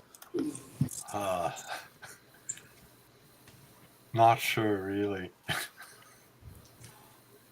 I have a lot of nightmares. Pick one. Being Justin, that's what it is. You would love to be such so it's an unanimous. Aware, Justin. Aware, Justin. I'm a glorious Adonis. Every time you feel like being an asshole, you turn into Justin. And become dead sexy. Okay, Grumpy, we'll come back to you. Think about it for a minute. Doc, what's your nightmare mutation? I would have to go with the carapace. That would just be so gross. It would just be so nasty. I would not be able to deal with that. You become a nearly 5-foot cockroach. Oh yeah, he becomes, what was that, metamorphosis? Yeah, that's you not become Jeff Goldblum. Oh yeah, that's even worse. Oh, that's the worst. I think when you lose your jaw. Oh yeah, you win this round, Justin. Crafty Gamer, what's your nightmare mutation? Anything where I lose my ability to see or my hands. Mm-hmm. Those would be awful. Those would be awful. Wow. Justin? I think I'm going to stick with becoming Jeff Goldblum.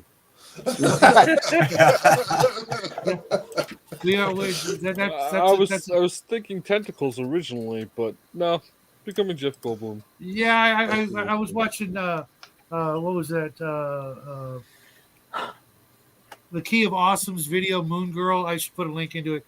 It's a really cute music video. And I like their Star Trek skit. I would just go to the moon and find my moon girl who would also have tentacles, and we'd just be fine. For me, the nightmare mutation would be, you guys remember that great movie with Rosie Greer? The second head. You know what I mean? You mean Klaatu? Except it's in the except that was on the belly. Well, no, yeah, but got a head in advertising.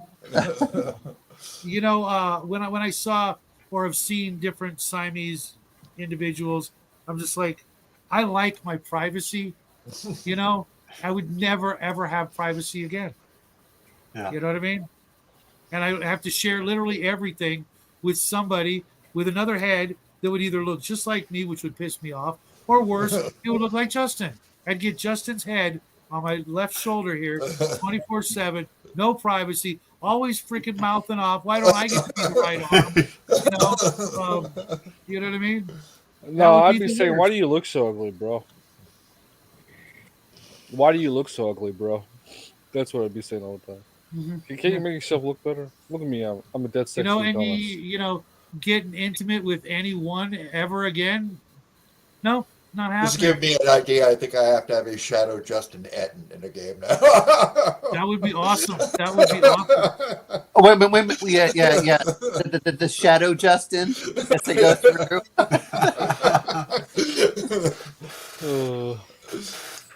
We're not actually there. We're just a shadow on a wall. Which mutant from Total Recall? Because if you even bring the girl with the 3, you know what's into the equation, we are all hands down okay with that. That's a left, right, and a mouth. Real. Man, you make me wish I had a third hand. No.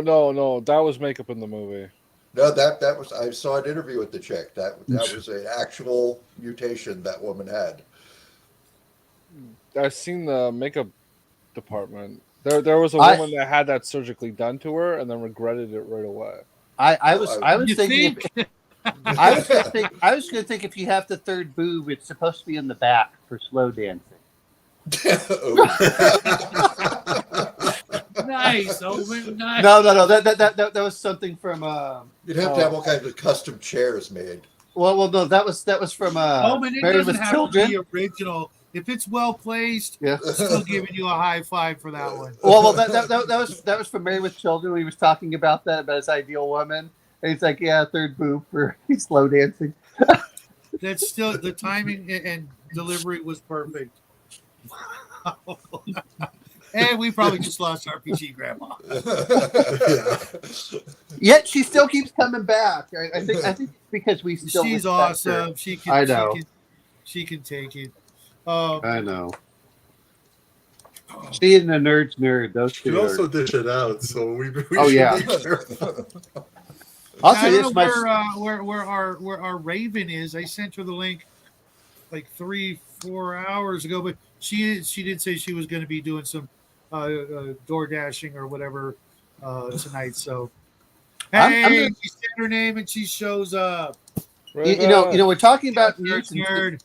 And I wasn't even thinking about it, but Mutant Year Zero has plenty of mutations. Keyforge has them. Grandma's here. You know what? Hold on a second, ladies. I'm going to put the link back in because I can actually... This is a medical discussion. I can actually have 10 people. I'm going to try going with 8 because I would love to hear your answer to these last 2 goofy-ass questions. Your ideal and nightmare mutations. If you click the link, you got to give us answers to those questions, and then we'll move on. Sounded very academic. Thank you. I've never been called that before, but you know, why not? It's Saturday. I'm in a good mood. I'm gonna give you guys a couple of minutes, and Felix, I swear to God, if you try coming in through that link, Promo banned. Well, I did. That's what I did because the last comment was clearly gross. Just saying. Yeah. Like Your dog is singing. Okay, sorry, Grandma. Well, how about you just tell us in the chat what's your ideal mutation and your nightmare mutation? Hungar. Because if you're gonna hey, what's up, Hungar? I said, look, we do look like a bunch of nerds. We resemble that remark, and I sent you the link before the show. If you want to come in, you also will have to answer the question: what is your ideal mutation and nightmare mutation? But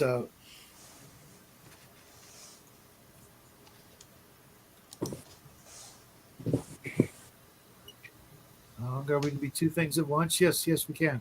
And if you notice, if I ever get my nightmare mutation, I would be two things at once. Because the reason I brought this up because if you're ever gonna be in a Gamma World game, Grumpy, I think you'd agree with me. You have to be prepared for super speed. Okay, that's a good one. You have to be ready. You know, if you're gonna roll them dice and you're gonna pick up a mutation or two, there's gonna there's a good chance you're gonna get one of them really awful ones. And could you turn your nightmare mutation into an advantage? I don't know. I mean, Well, one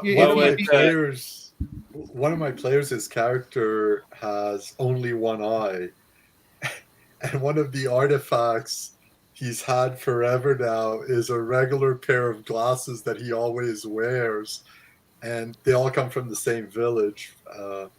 And the other ones call him Three Eyes. I'm pretty sure Jeff Goldblum is fairly wealthy. I could empty his bank account. That's interesting, Grandma. Yeah, I can't think of any advantage to having no eyes, but if I lose my hands and they become like flippers, I'd be the best slap contest person in the world. Right, but you would no longer be able to paint, and that would be no. He wouldn't paint miniatures. He would just be painting in large scale with his flipper. You know. Yeah. Mm-hmm.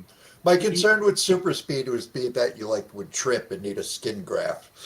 Oh yeah. Or your metabolism would be so much that you starve to death all the time. You'd have to ask me, Jeff Goldblum, for a loan. Right. Nerds, like I said before, some of the non-awesome mutations could still be a lot of fun. I mean, think about it. If you're like say I grew wings tomorrow, right?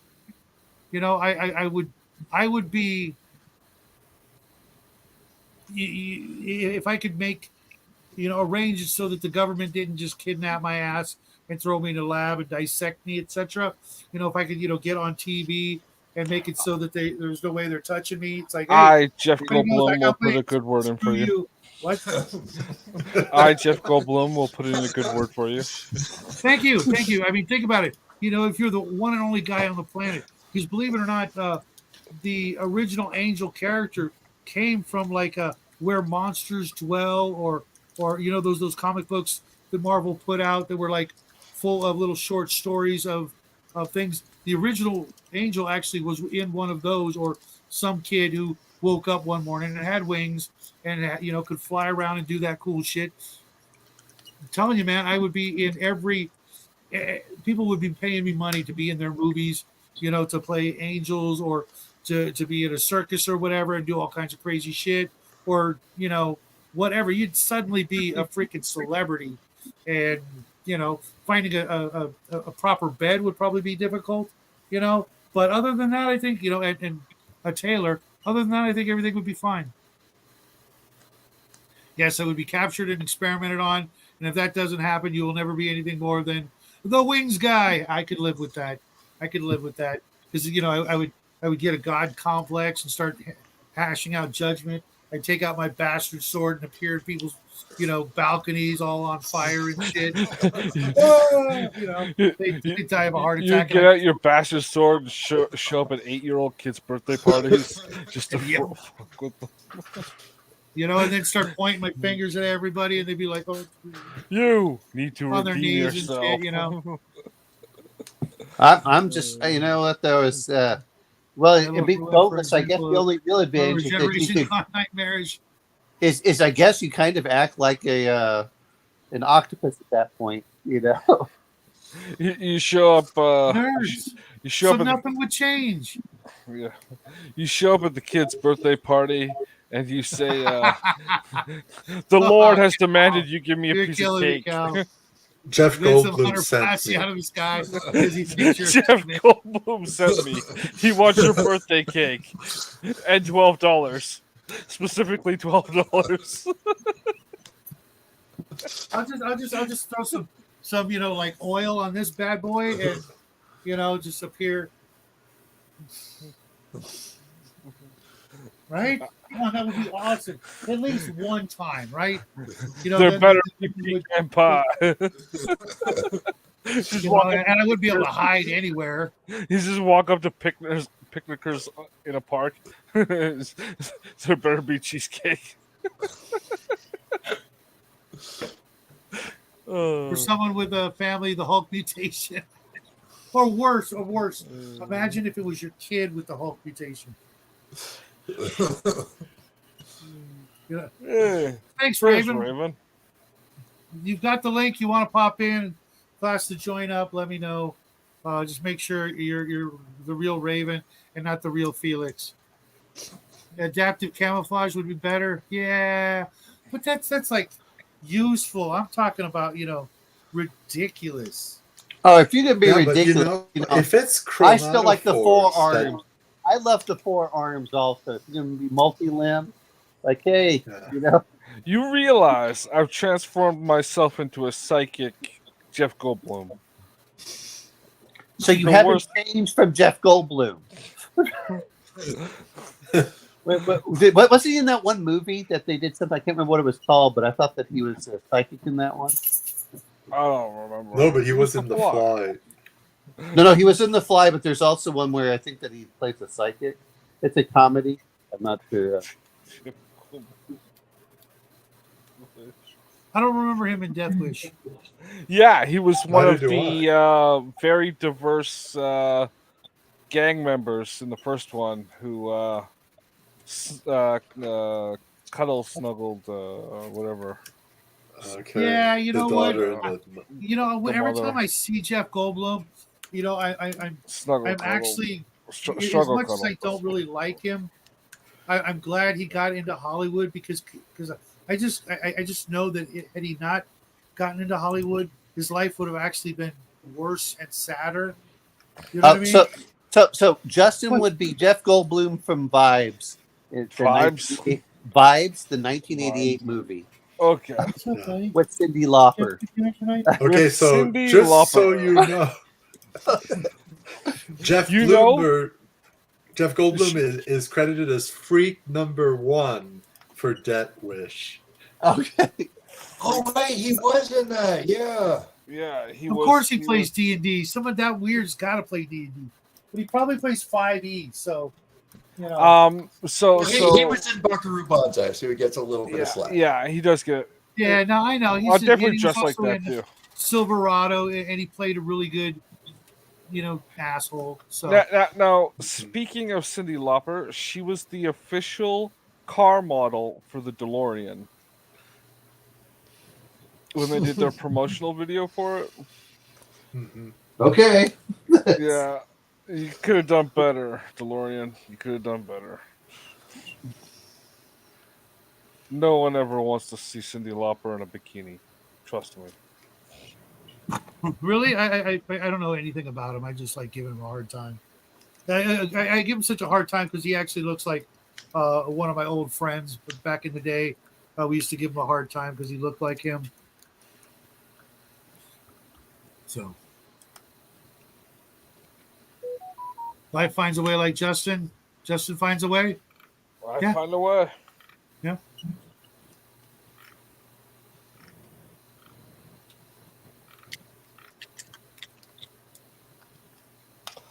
So, man, 3 strikes, man. All the ladies just don't want to hang out with us tonight. Yeah. Well, can you blame them? That well, they're here. They're just busy. That's all. Yeah, I'm just giving you a hard time, ladies. I'm gonna have to reach over my bag. We all have Florida faces for radio, voices for print, ideas for TV, and opinions for the internet. What's not to love? Yeah. So I'm going to bring this up. Taco Bell? What mutation have you guys had the most fun with when you've been playing? Honestly,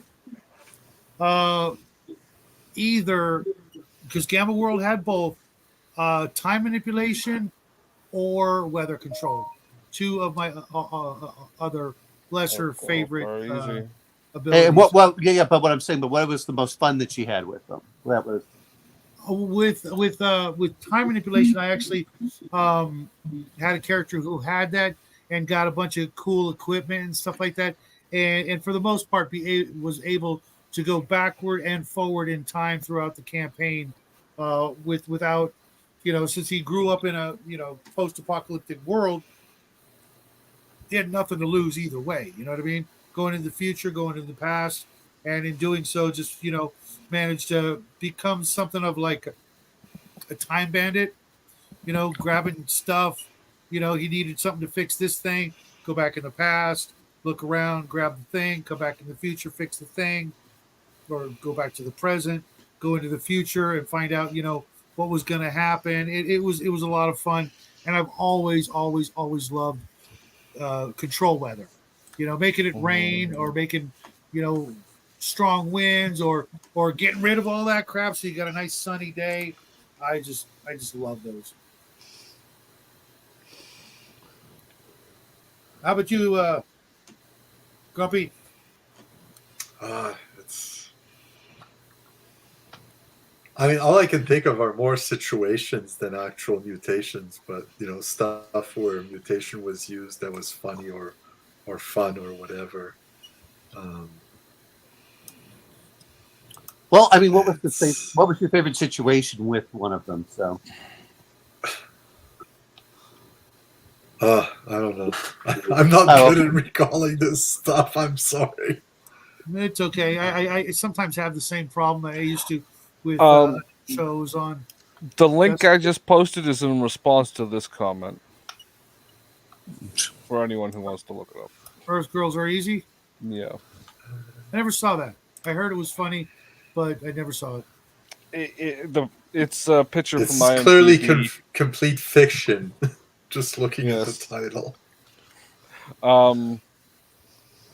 The link I posted was a picture from IMDb of Jeff Goldblum in his alien outfit, holding Gina Davis in a bikini in his arms. Yeah, a lot better than Cyndi Lauper in a bikini. I'm just saying. The only reason I was mentioning that is because when you talked about psychic powers, and that was the one with Jeff Goldblum had psychic powers. Sorry, hey, what was man. that? Roman, you kind of blurred out for me. What? Yeah. No, I was referring to. The only reason I mentioned this because that was the movie that Jeff Goldblum had psychic powers in. Vibes, yeah. Vibes. Yeah. So. Yeah, but like someone else mentioned, Earth Girls. Great film. I'm gonna watch it later. I played a hoop in Gamma World, which I based entirely on Bugs Bunny, and I had a huge amount of fun with the turning metal to rubber mutation. It annoyed the living shit out of everyone. Oh my god, I forgot about that. I was an I hate those absolute goddamn menace. things.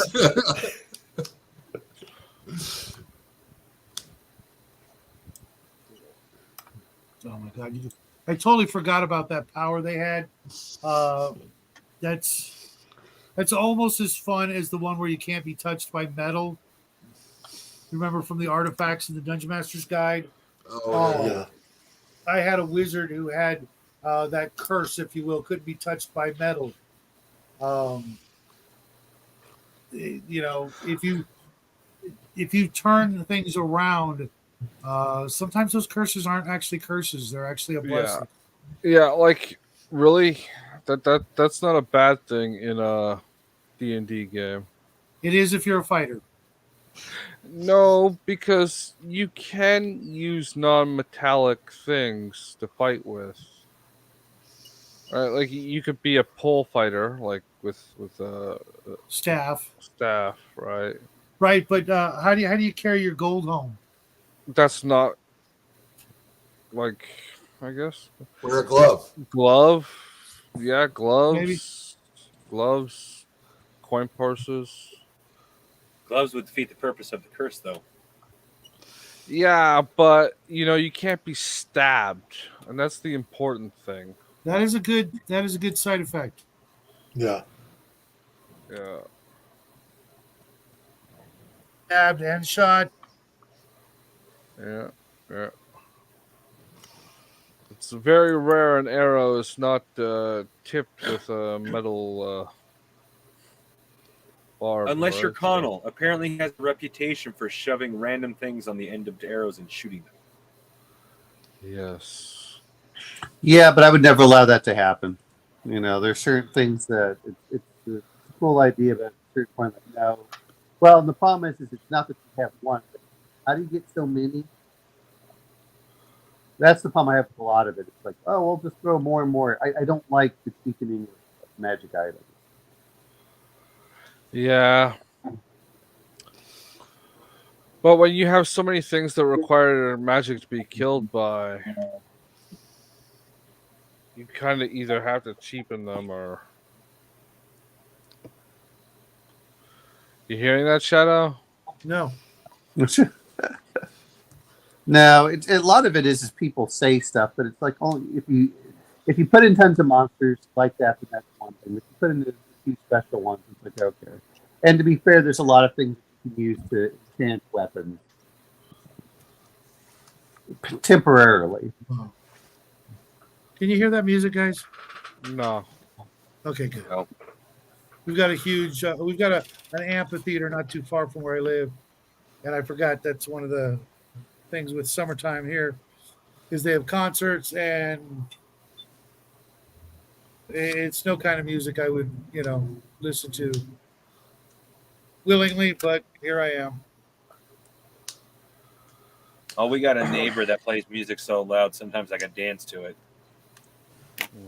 You can dance. So he can river dance. Oh my god.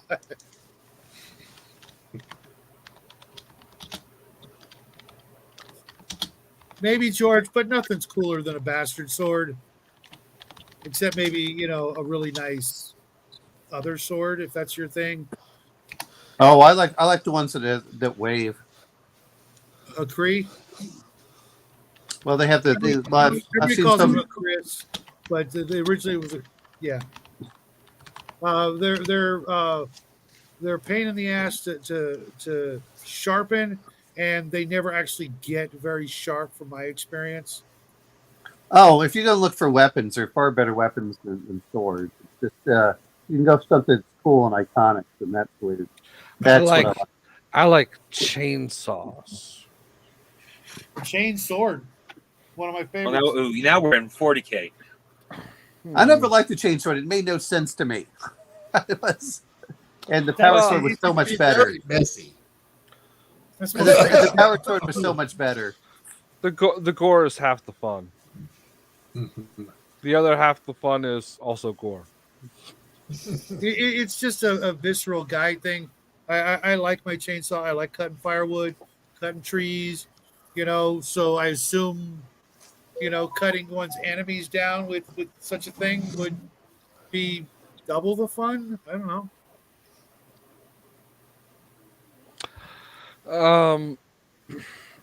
I don't think, like, to make a chainsaw practical, you would have to use a different system than we use for chainsaws. You need something to keep it from getting fouled.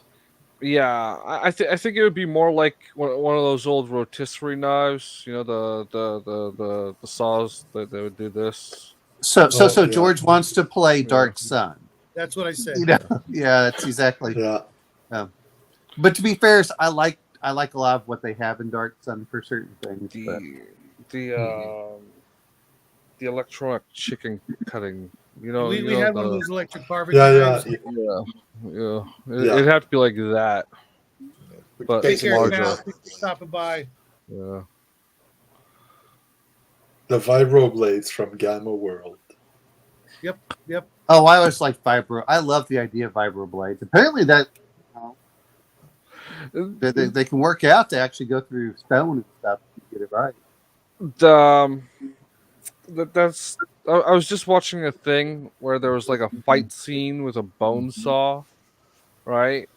And it was trying to cut someone with a bone saw, and it's like it took me right out of the moment because you have to cut the flesh before you use the bone saw because the bone saws, like it's a vibrating blade, right? But it's specifically designed so it won't cut through soft materials like skin. Like it does nothing. So trying to like stab somebody with a bone saw is I'm just the thinking. stupidest thing you can do. I was just thinking, get the sawzall. Yeah. Yeah. Sawzall is different. It's a different principle of vibration. Yeah. But No, it would be really nasty if they could get it down to like a monomolecular blade, because it would just go through anything like it wasn't there. But it would be so dangerous to handle. Oh, it would be, but everyone talks about that, but then of course it just breaks every time you use it. Like, damn it!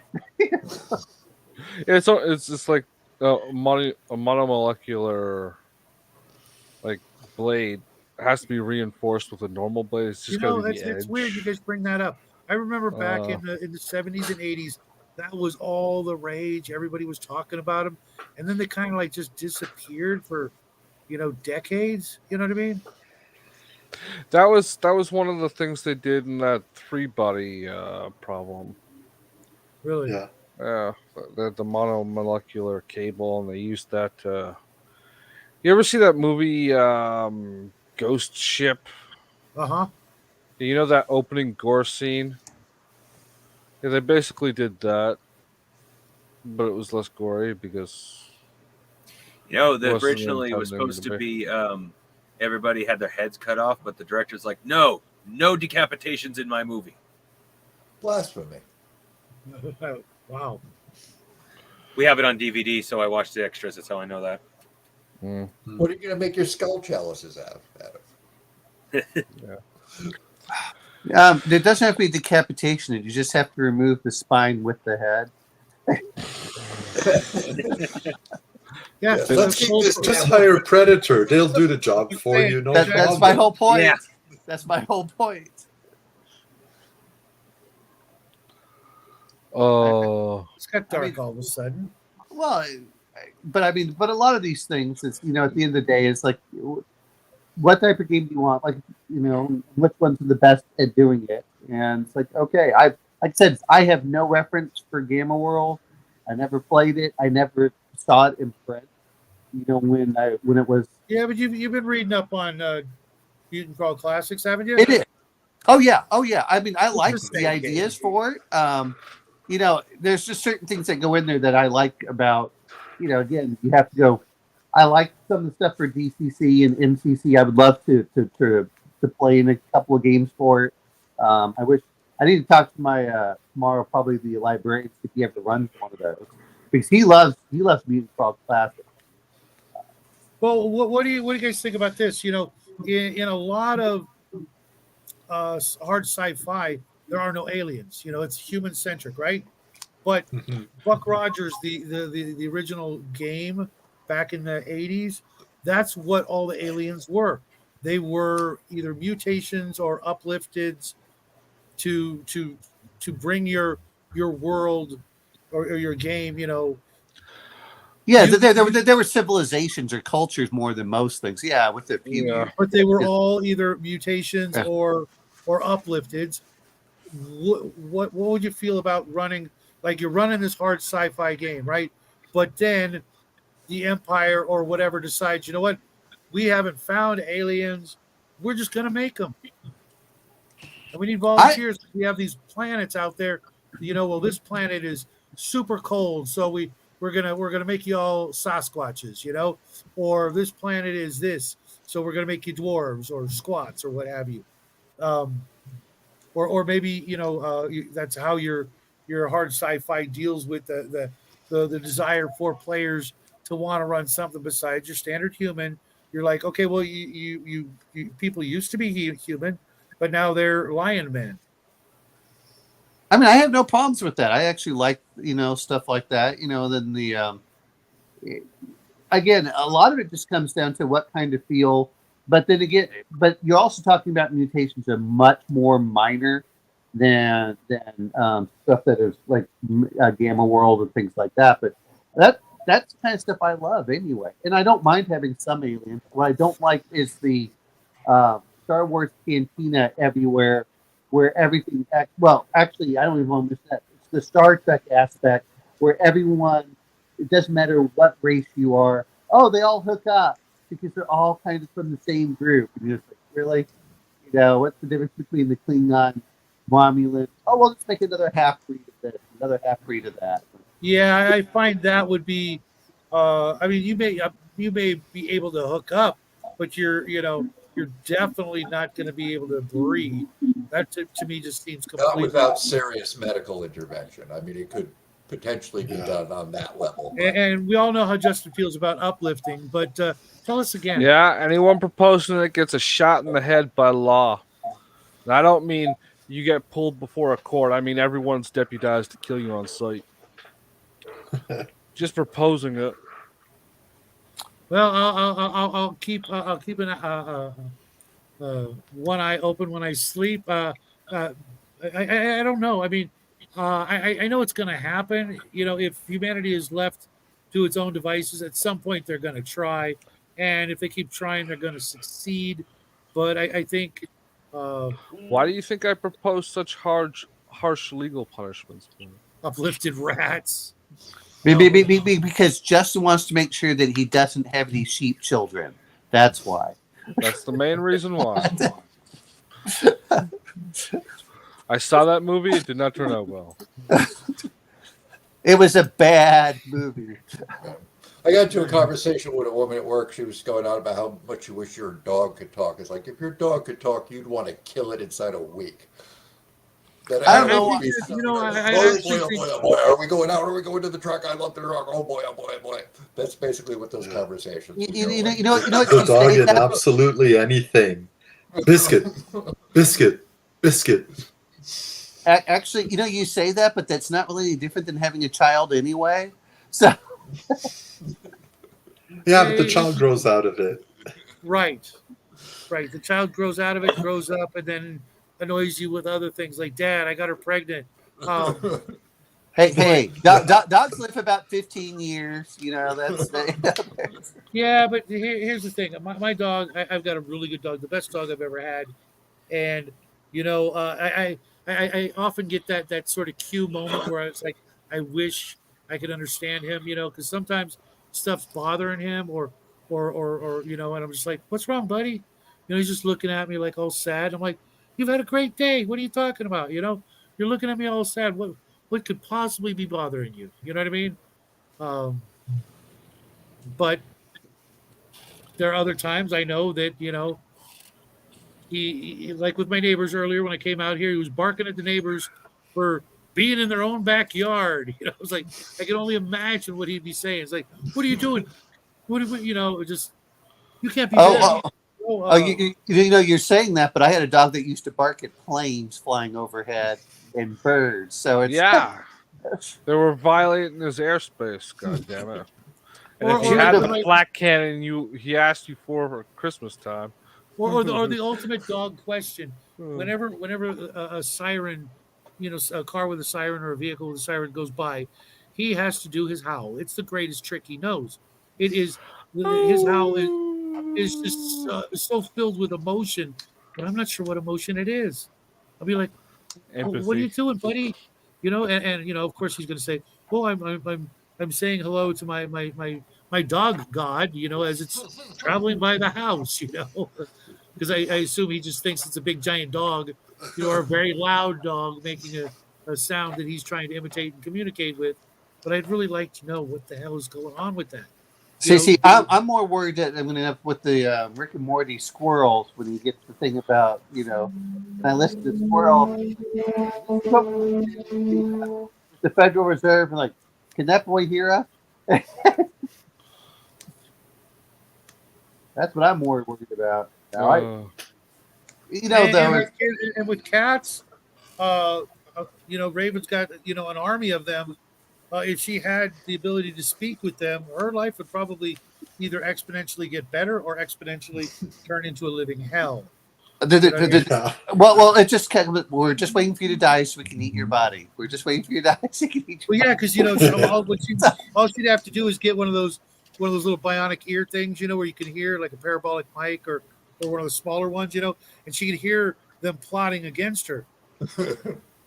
Yeah, cat conversation would be like, "Hey, asshole, where's my dinner?" Any day now we can have that meal.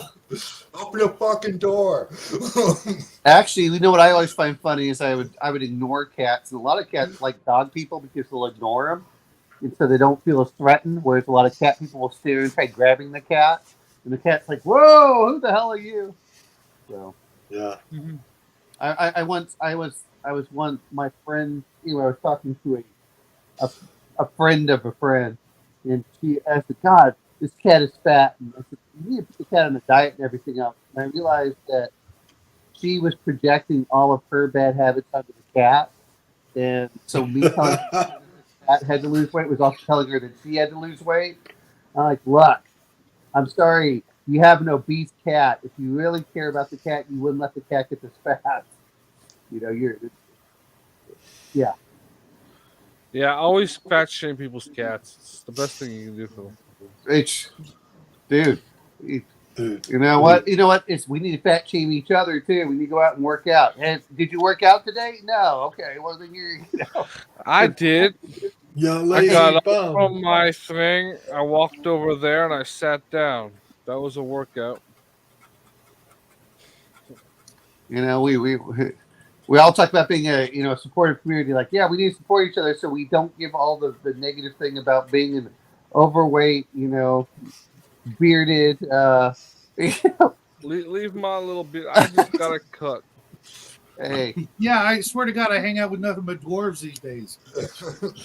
Actually, you know what? I thought that was funny is they were talking to Alexander Magnus, the one that does the Adventure Conqueror King. They said, "Well, what book are they most interested in?" They said, "Dwarves." He said, "You know what? That's my demographic. They're all grumpy. They're in their 50s."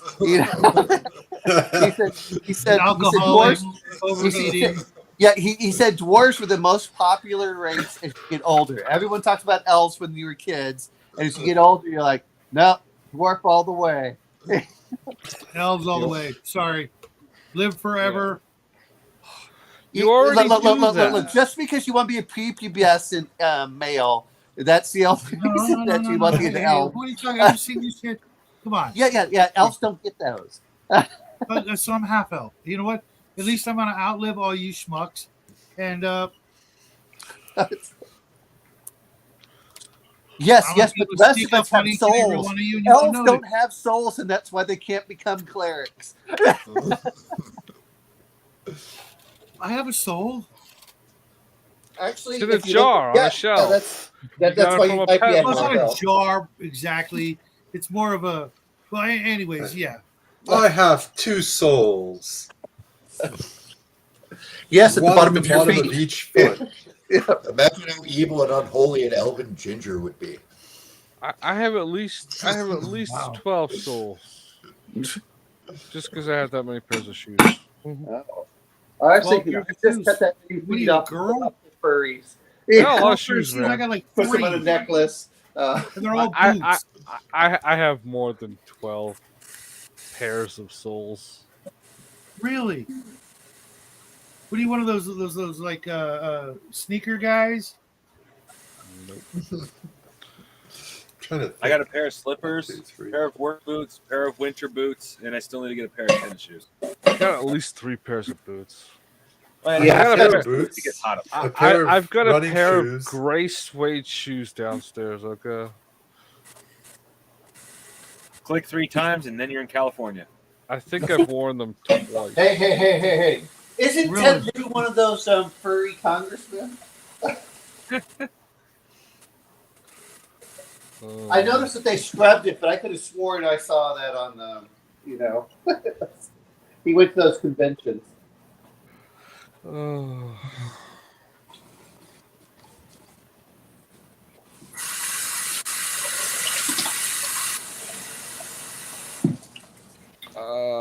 Well, here's the thing.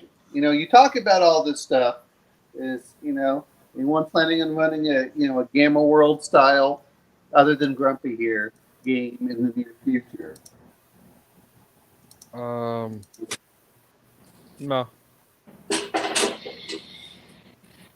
I don't know. I like the idea of mutants ever since I first started playing Gamma World, and then I started reading X-Men. I gotta wonder, if a lot of the things that we see, because I've watched a lot of those those shows about those unique individuals with their weird ass abilities, like the people who can, one of the guys was able to damn near be frozen, for long periods of time and not die. They put them in like frozen water, and things like that. I could see that being the explanation for a lot of, all the way from, superpowers to feats and things like that, actually just being a mutation as opposed to it being, any other explanation, especially psychic powers. I think that,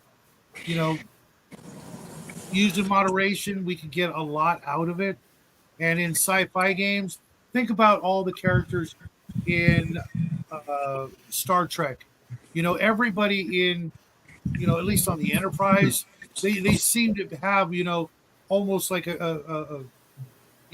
were so good at their jobs that it almost seemed like they must have had that sort of mutation, even if it was a skill-based mutation. Yeah, Well, that always bothered me about Star Trek because everybody knew everything about everybody's job. When these guys are line officers, they're lucky they can wipe their own asses. I always think well, mostly the original show. It's called competency porn. Never heard that expression before. Yeah, that's what it's called when you have everyone in a show that's just super competent. Well, I don't mind. To be fair, a lot of games are super competent. Criminal Minds, or no, not Criminal Minds. Yeah, Criminal Minds would be one of those competency Where porn they had the shows. eidetic memory guy, and everybody else was so at the top of their game. They might as well also have eidetic memory. Mm-hmm. But I always like characters I always assume characters are highly competent. I don't, to be fair on that is a lot of times you're like, okay. Yeah, but there's still going to be time when your character's not going to know something. Like, well, that's not a competency thing. That's more of a, the other thing is, and people forget about this about any story, limitations actually make for more interesting characters than make. Yeah, like Columbo. Columbo keeps coming to mind. If you guys remember it. And Jeff Goldblum was in an episode of Columbo. I'm sure he was. He was an incredibly interesting character. He was super competent, but to look at him, you're just like, oh, I could pull one over on this guy. Did you ever watch? One more thing. Was Jeff Goldblum in it? No. One more thing was his Columbo thing. Oh yeah. Right. One more thing. Yeah. Well, that was Sherlock Holmes. That was Yeah, but Columbo. But what I'm referring to is did you guys ever watch the BBC or the British Cracker with Robbie Coltrane? I think so. No. Oh, it's excellent. Robbie Coltrane plays a psychologist, and he breaks down the whenever they do an interrogation, he breaks people down. But he has all these flaws. He drinks. He's of course massively overweight. all these other House was things. another good example of a character like Yeah. that. Super, I liked the competent. rake. The what? The The rake. Okay. The thing I liked about Columbo is that he would always just annoy people into confessing. He would just become so irritating. They'd be like, "Yes, I did it. Now just They shut tell the me that hell guy up." wasn't a mutant. Yeah. Seriously. Well, that's what I was about to say. Is Columbo would always be like rambling on about something, and it'd be nothing, or like small details, and then one more thing, you're guilty. It'd always be like, well, Yeah. he wouldn't just say you're guilty, but Right. he would totally avoid who was it until after he said one more thing. Well, like I said, it's but that's what I liked about Crackers, because there was the deep psychological aspect, and you weren't sure of everything. But but those are always great. Is you need flawed characters that are also super competent, because those weaknesses also propel them, and then it also causes another great one that I love is still Lando Malari in Babylon 5. Lando, the better Malari, Yeah. or the better Lando. Sorry. Right. He was a phenomenal character. Fuck Calrissian. He was so flawed as to be perfectly flawed. Well, and it pushed the story forward, and yet but the flaws also made the story interesting, and I think that sometimes, to be fair, I have this tendency too. Is when people min-max, is they also minimize their flaws. Where in certain cases, like no, if you can make a glaring flaw and you run with it, well, you can have a lot of fun with certain things. You just don't want to dominate the story entirely, but it definitely makes it interesting. Yeah, because we've probably all had enough. I think that's one of the things people hate so much about paladins in role playing games is they have to start out with so many high stats. It's hard to find a place to even throw in any sort of defect whatsoever between their stats and their code of ethics, etc. The only place they had to go was to be a douchebag about their particular religion and trying to enforce it on everybody. That wasn't the real problem. The real problem was that they're not allowed to adventure with neutral characters for a period of time. You got to minimize your stats. But anyway, no, I mean, when you start looking at a lot of that, is that it's the real problem that most people have with Paladins is, one, is people played wrong, and then number two is that they limited the player's choice to the other character classes that were allowed. You need to build your game around the paladins. It's one of the best paladin games I ever played. This is my 3 paladins and a cleric. My it was cake. Religious. It looks like you're getting an entire cheesecake all to yourself. This is a red velvet cake, bro. You got another one? Yeah, and I just finished a chocolate cake not too long ago. You should move to Japan and become a sumo wrestler. Justin. I just lost one of my oldest friends. Okay, don't make me have to go through one of my newest friends too. Just saying. It's cake season. It's cake season. It's diabetes season, is what it is. I mean, there are easy. Well, I guess there aren't easier ways, but if you really want diabetes that bad, I guess I'll have to accept your life decision. But damn, buddy. Well, apparently, I'm not genetically prone to it, so. Oh, okay. So you're gonna take advantage of it. Make everybody else you've ever. No. Here's the problem. You're not now. In 10 years, then you have the problem. I can't decide which I like better, original or type 2. or Type 3. Yeah. Type 3. Juvenile onset. I don't know if I like my feet or not. I like the ability not to have. I mean, think about all those shoes. I know. Think about all those I'd shoes. lose my souls. Oh yes. I'd still have them. I just use them just as often as I normally do. Never. I know. I know. What's the go limp, Grandma? What do you mean? Oh, you mean dead? Go sterile? Yeah. I don't think he's worried about that. It's And just the last thing the world needs is a Justin clone. I'm going to bid you guys good night. It's like a bit past midnight here. All right, see you, Grumpy. No worries. We're only going to go till the I got to jump out too. I got to get up in 5 hours. Thank you guys for sticking around. and sharing your evening with us. We really appreciate it. Like I said last week, anytime you guys want to come in and shoot the shit, you guys are always welcome. Cool Yep, beans. I will take catch care. you Have a great gentlemen later. weekend. Yep, party on, guys. I'm probably gonna be leaving soon anyway. Well, I was like I said, joking. I'm not eating this whole cake right now. I just had a little bit of it. A joke. I'm It's kind so of I'm funny. good because Justin and, threatened and, me at the and end you of got the to cake. save some for tomorrow's game. Yeah, I got another cake for that. Oh, okay. Of course you do. Of course you do. Pecan pie is something I could do that with pretty easily. I don't think I've ever had a pecan pie. I limited myself to key lime pies, so there's. Shadow, Yeah, you and even your the key lime store pie. bought. There's only Hey. one lime that I like, and that's the green lifesaver. Why? Otherwise, I love key lime pie. It's my favorite pie. It's the same thing like chocolate's just completely overrated. So I'm just like, ugh, I'm going to put you in timeout. I swear to God. Pumpkin.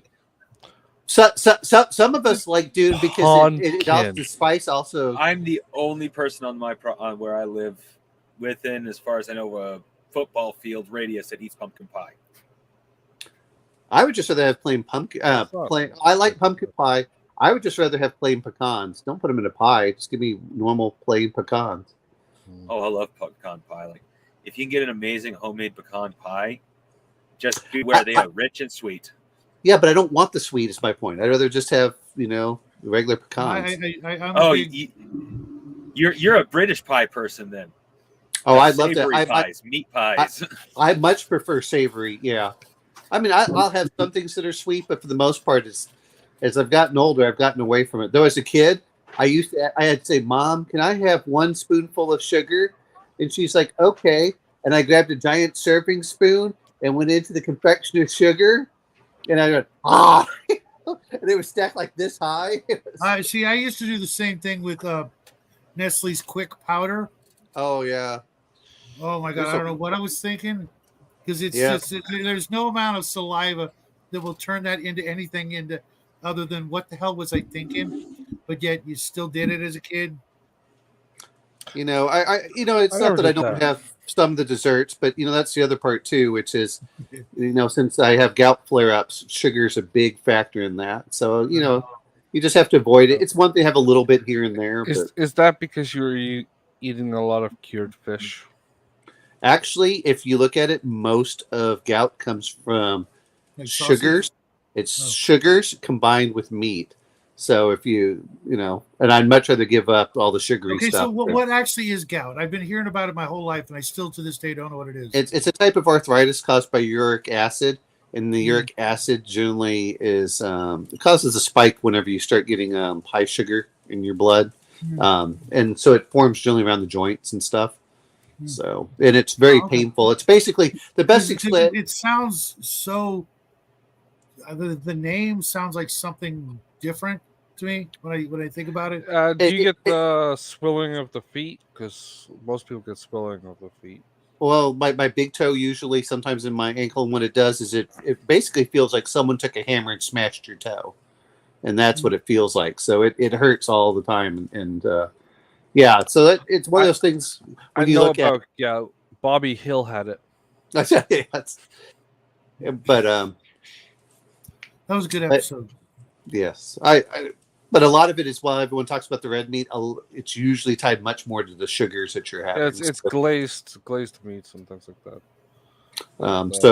Because my infamous barbecue baby back ribs slathered in honey, not a good idea. Is that what you're saying?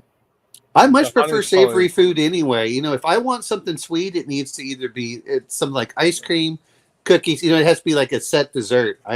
Don't sweeten up my meats, damn it.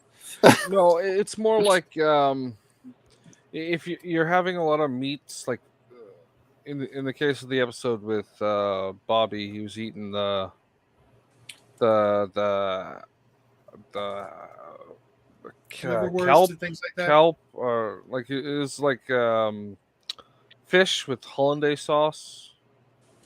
Well, everyone talks about that, but I can say this much: is I eat probably about 10 plus pounds of beef a week, Yeah. And I don't have generally the gout flare-ups, but if I was eating my normal diet, when I eat the normal American diet, if I have more than about a pound of beef, I'll have a gout flare-up. So it has to do with a lot of sugars more than anything else. So I cut back a lot of my carbohydrates, and that makes a big difference. I'm trying. That's the freaking hardest thing for me is my potatoes and things like that, and bread.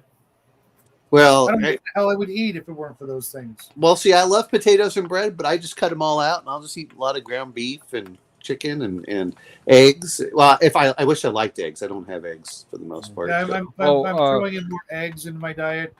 The cakes were on sale, so I ordered 3. Yes, but the problem is we're all joking. Like Bear talks about how much it sucks to have diabetes, and I know that DM James does too. You got to start looking after your health, especially once you start hitting 40. By the time you get to 50, it gets worse and worse. Unfortunately, they're shelf stable. They'll last a week, right? So. Well, like I said, it's a lot of times. This is not that I don't give some to my son or something, but if I'm going to have something, it's just better to have one slice in an entire week and say, okay, I had a little bit. And I do need some carbohydrates. Sugar's actually been a lot easier for me to cut out, and if I do, feel like that, I just go for fruit instead. 5 grapes, and I'm usually like, okay, I'm good. As opposed to half a bag of M&Ms, and by half a bag, I mean. I know. Don't get me wrong. If they're peanut butter M&Ms, it's like it's peanut M&Ms are my. I prefer cherries. I've got a beautiful cherry tree out in the front yard. It's a black cherry tree, and the best ones. Now, black cherry is actually supposed to help for gout. Black cherry and strawberries are supposed to help for gout. I have a neighbor in my neighborhood. When we first moved here, we both had black cherry trees in our front yard.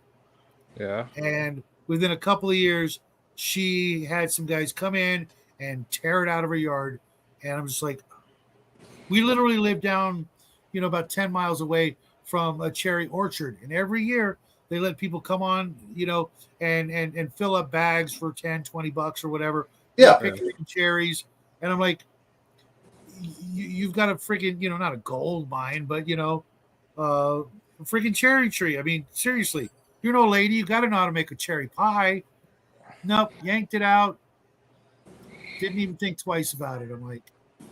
Well, but see, a lot of people don't like it because they don't like it falls to the ground and then it gets all sticky or whatever. And now that said, that's what they're doing. In the meantime, I'm trying to plant them. I've got my pomegranates out here. We're all flowering.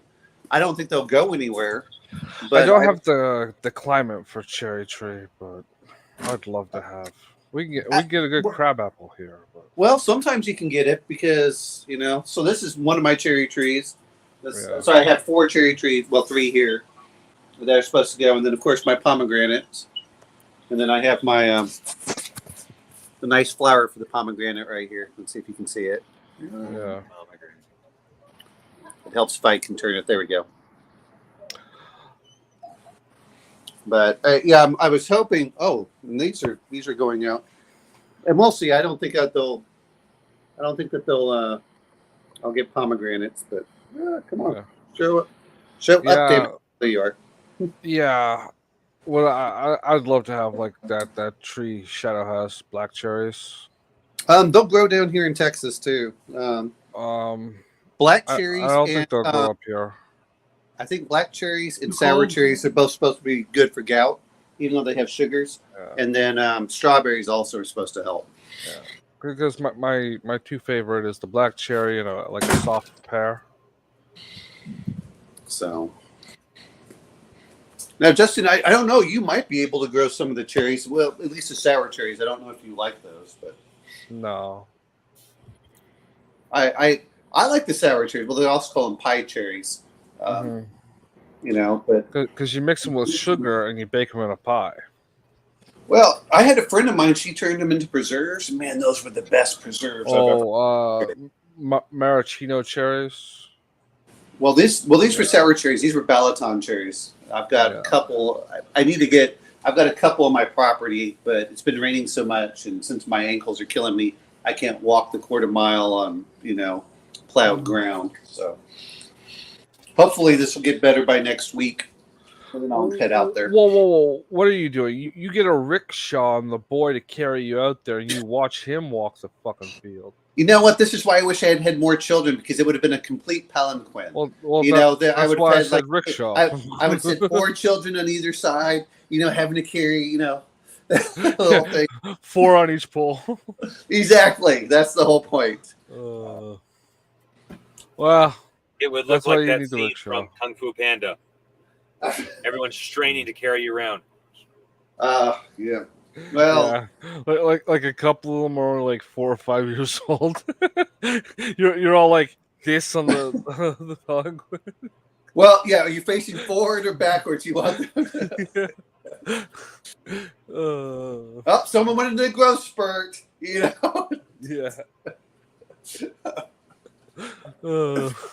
Carry you around like you're the Ark of the Covenant. That's right. That's the whole thing.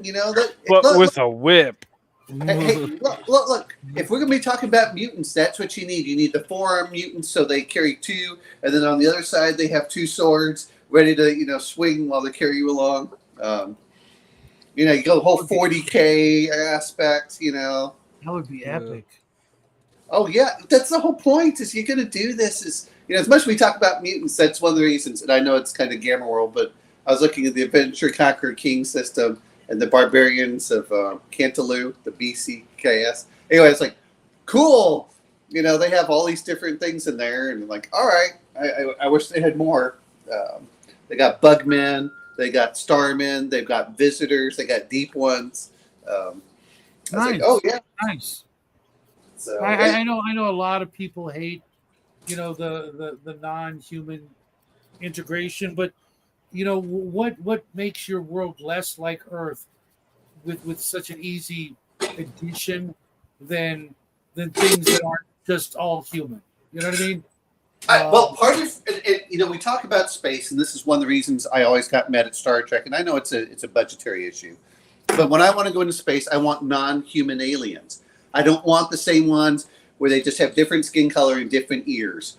I'm sorry. I want something that's like 4-armed or mandibles and googly eyes, and I want them to look as non-human as possible. And I think, even just something as simple as the Gorn, a lizard man, makes perfect sense. Or just go from pick an animal and it was the dominant life form on your planet.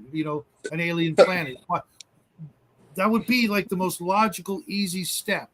Why they didn't go with cat people or bear people? They did do pig people in Star Trek. Those were because Gene Roddenberry had a rule that any non-humanoid alien was not to be a recurring character. That was his rule. Well, that was a budgetary thing, I'm sure. No, he wanted it so people could connect with the characters through seeing their eyes. Okay. But no, that was a rule that he had, right, and they finally got rid of it. They got rid of it when he died. Think about the show Beauty and the Beast. I guarantee you, the chicks watching that show were able to connect with the Beast, except for the fact that it was, but then still you go back to the makeup. I tried watching that not too long ago, and it was really fucking hard. What, the Beauty and the Beast or Star Trek? Beauty and the Beast. Yeah, it was always on when I was a kid, and I heard it was one of the most popular TV shows for women. Yeah, makes perfect sense. There was a lot of narrative in it, like modern day levels of narrative in it. Oh, and who worked on that? George R.R. Martin. Yeah. Really? Yeah. Mm-hmm. Yeah. Good for you, Grandma. I like I said, I had an ex who had like the comic books or something, just totally into it. And I'm just like, there's nothing for a regular dude to be able to, get into when you're talking about that. No but guy that's wants- okay. You know what I mean? That's okay. and- I don't mind. Women have their shows. We have our shows. I'm okay with that. And never the twain shall meet. Well, you know me. I don't care as long as the story's good. Mhm. But, You and your Gilmore Girls. hey, don't fucking mess with the Gilmore Girls. I literally have never seen an episode of it. It was a Hey, great thanks, show. Derek. Thanks. I was going to end the show with that, but you beat me to it.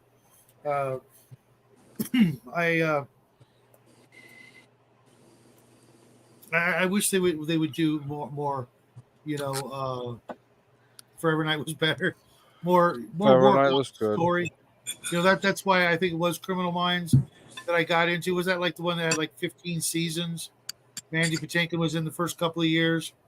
Even though he's kind of a douchey guy off camera, I can't think of anything I ever watched where I didn't like him. I'm glad I don't know more about him, because I would find that if I did, I'd be like, oh, I hate this guy now, like so many other actors, because I can't separate the two. Because in the real world, if you know someone who's a chomo or something like that, but they're super famous or great at this one other thing, I'm sorry, there are things that are unforgivable, and I don't care what your level of genius is. That level of madness can completely topple and destroy whatever your genius was. Mm-hmm. So no reading through the word looking glass for you. Yeah. We have a plum and apple tree here in CO. I guess that's Colorado. They like to bloom just before winter is done with us. Don't give us much. That sucks. I can't help it with my previous career, Grandma. It's one of the reasons why I don't watch a lot of new movies. That's why I stick to the old classics, because the further back you go, their douchebaggery was highly contained, within somewhat acceptable, It was the producers more than it was the actor. Yeah. Because the studio owned the actors. Yeah. Yeah, no names, but there are a few that I like, and it's just like your friends. Your friends are your friends. Friends are people you know everything about them, but you like them anyways. With actors, though, it's real quick to know too much and just be like, nope. Yeah, you end up with people like Felix. Oh, come on, Felix is a great guy, isn't he? Well, I don't know. I mean, there's been like 18 Felixes, so who knows?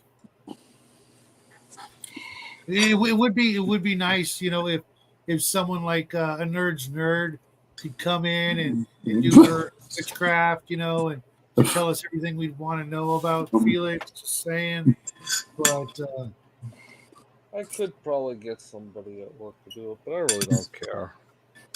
no, it's humorous, but at the same time, it's like, who do you think you're fooling? You try to come in here all nice and try to play the part of the 14-year-old, and then within 3 or 5 comments, you're showing your true colors. Well, you also notice he never mentions on the topic or anything. It's all like, well, no, tonight he tried to use the mutant power, so that he could turn into a hot blonde and seduce you. That was a nice try. You know what? If you want a superpower, how about cooking to seduce me? That works so much better. well, he's not interested in you. I know, that's my whole point. Well, you wanted to switch over to your side? Yeah, no, I'm just saying for the whole thing for Justin is he's trying to do the hot blonde. Like, yeah, you just have to bake him cake, okay? Well, if you're also a hot blonde, certainly that cake. That's a bonus. But it has to be authentic. No dudes. No dudes. Yeah, I'm sure you're breaking. Remember, there's no such thing as chicks with dicks. They're all dudes with tits. Thanks, Crafting. Yeah. Well, I hate saying this is when your lady boys in Cambodia are more feminine than your trans here in the United States, that tells you something. It's Yeah, who was it? Who was it that did that meme the other day with American and then Asian versions? You know what I'm talking about? They did it better. yeah, it's like, oh, someone actually wants to, I think a lot of it is that people just give up on trying to look attractive and say, oh, Do you I'm think just that's a mutation? It's one of I'm kidding. decadence. Don't answer. Don't answer. Don't answer. Well, I think there's a lot of mental illness, and there may be some mutations in there, but at the end of the day, though, it's Specifically said, don't answer. Oh, but say if you want to talk about literal mutations, I'm gonna get some sleep. It's not like I'm a heal, like, oh, I can heal great. Compared to most people who get similar wounds, I actually heal scar-wise better than they do. Most of my scars are much less than them. Like the 3 worst scars I have come from little chunks of skin being ripped off. Mm-hmm. This is my second nose. Yeah, my where I got hit by lightning, you can barely see it now. I mean, it's there, but it used to be. Yeah, it used that to be. makes 2 people I know who's been hit by lightning. Yeah, and then I grew wings, and the government chopped them off. It's a whole thing. He didn't grow wings; they cut him off before, and he just wants them back. I'm not joking. He was shot down. It's because he flew a little too close to the sun, and they said that it was because it melted the wax, but instead it was really just a lightning bolt that hit him. This much got removed violently. Really? Wow. And that had to suck.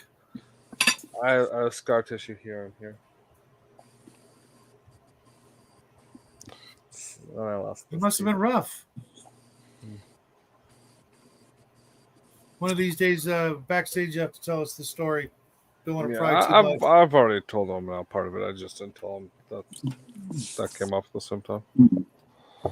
Yeah. All right, guys, I'm going to head off. Yeah, we're going to shoot it down. I'm falling asleep here. Full half. It doesn't matter, man. You normally go for 2 hours. Now you're going for 3. Stop trying to milk it too much. No, I just like it to be, so that when people see it, it's like, oh, 3 hours, okay, as opposed to 2 hours 57 minutes. Nobody cares about that shit, man. They're gonna look at it. It's like 2+ hours, 3+ hours. That's what they see. You're better off for being in 2 hours and 59 minutes. So yeah, we're playing next Saturday, Grandma, or is it later on down the month? Take care, Omen. I will see you tomorrow. Be ready to do some stuff. Yeah, crafting. Yeah. You got anything going on that we can plug for you? Not right at this moment. Like I said last time I was on, my computer in my not 100% sure about my microphone, but my computer for sure is failing, and I can't make videos right now. Get a tablet, dude. Just get a tablet. $200. You're good to go to do stuff like this. Okay, Grandma. All right, Justin. We're doing Hungar's show Monday. Monday. He said he wasn't feeling that well earlier. So not again. Yeah.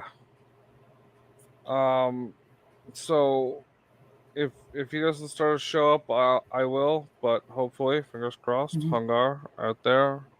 Yep. We want to see you on Monday at noon. Yeah. Thanks. All right. Well, I will see you tomorrow. 5 p.m. my time for our game. I might put out a short GW video, Gamma World video, but we'll see. I still got 13 people downstairs for Mother's Day, so we'll see. Yeah, thanks, Grandma. You know where to get a hold of me. Everybody else out there in TV land, thanks for sticking around and playing along with us. We did talk about mutations and we did talk about mutants in space. So there you have it. Next week we'll have another Gamma World-ish post-apocalyptic discussion for you. And then I think the week after that will be the free for all, but I'd have to check the calendar. But if you guys have any questions or suggestions, feel free to put them in the comment section. And we will see you guys in the funny papers. Party on, everyone. So yeah. Happy trails.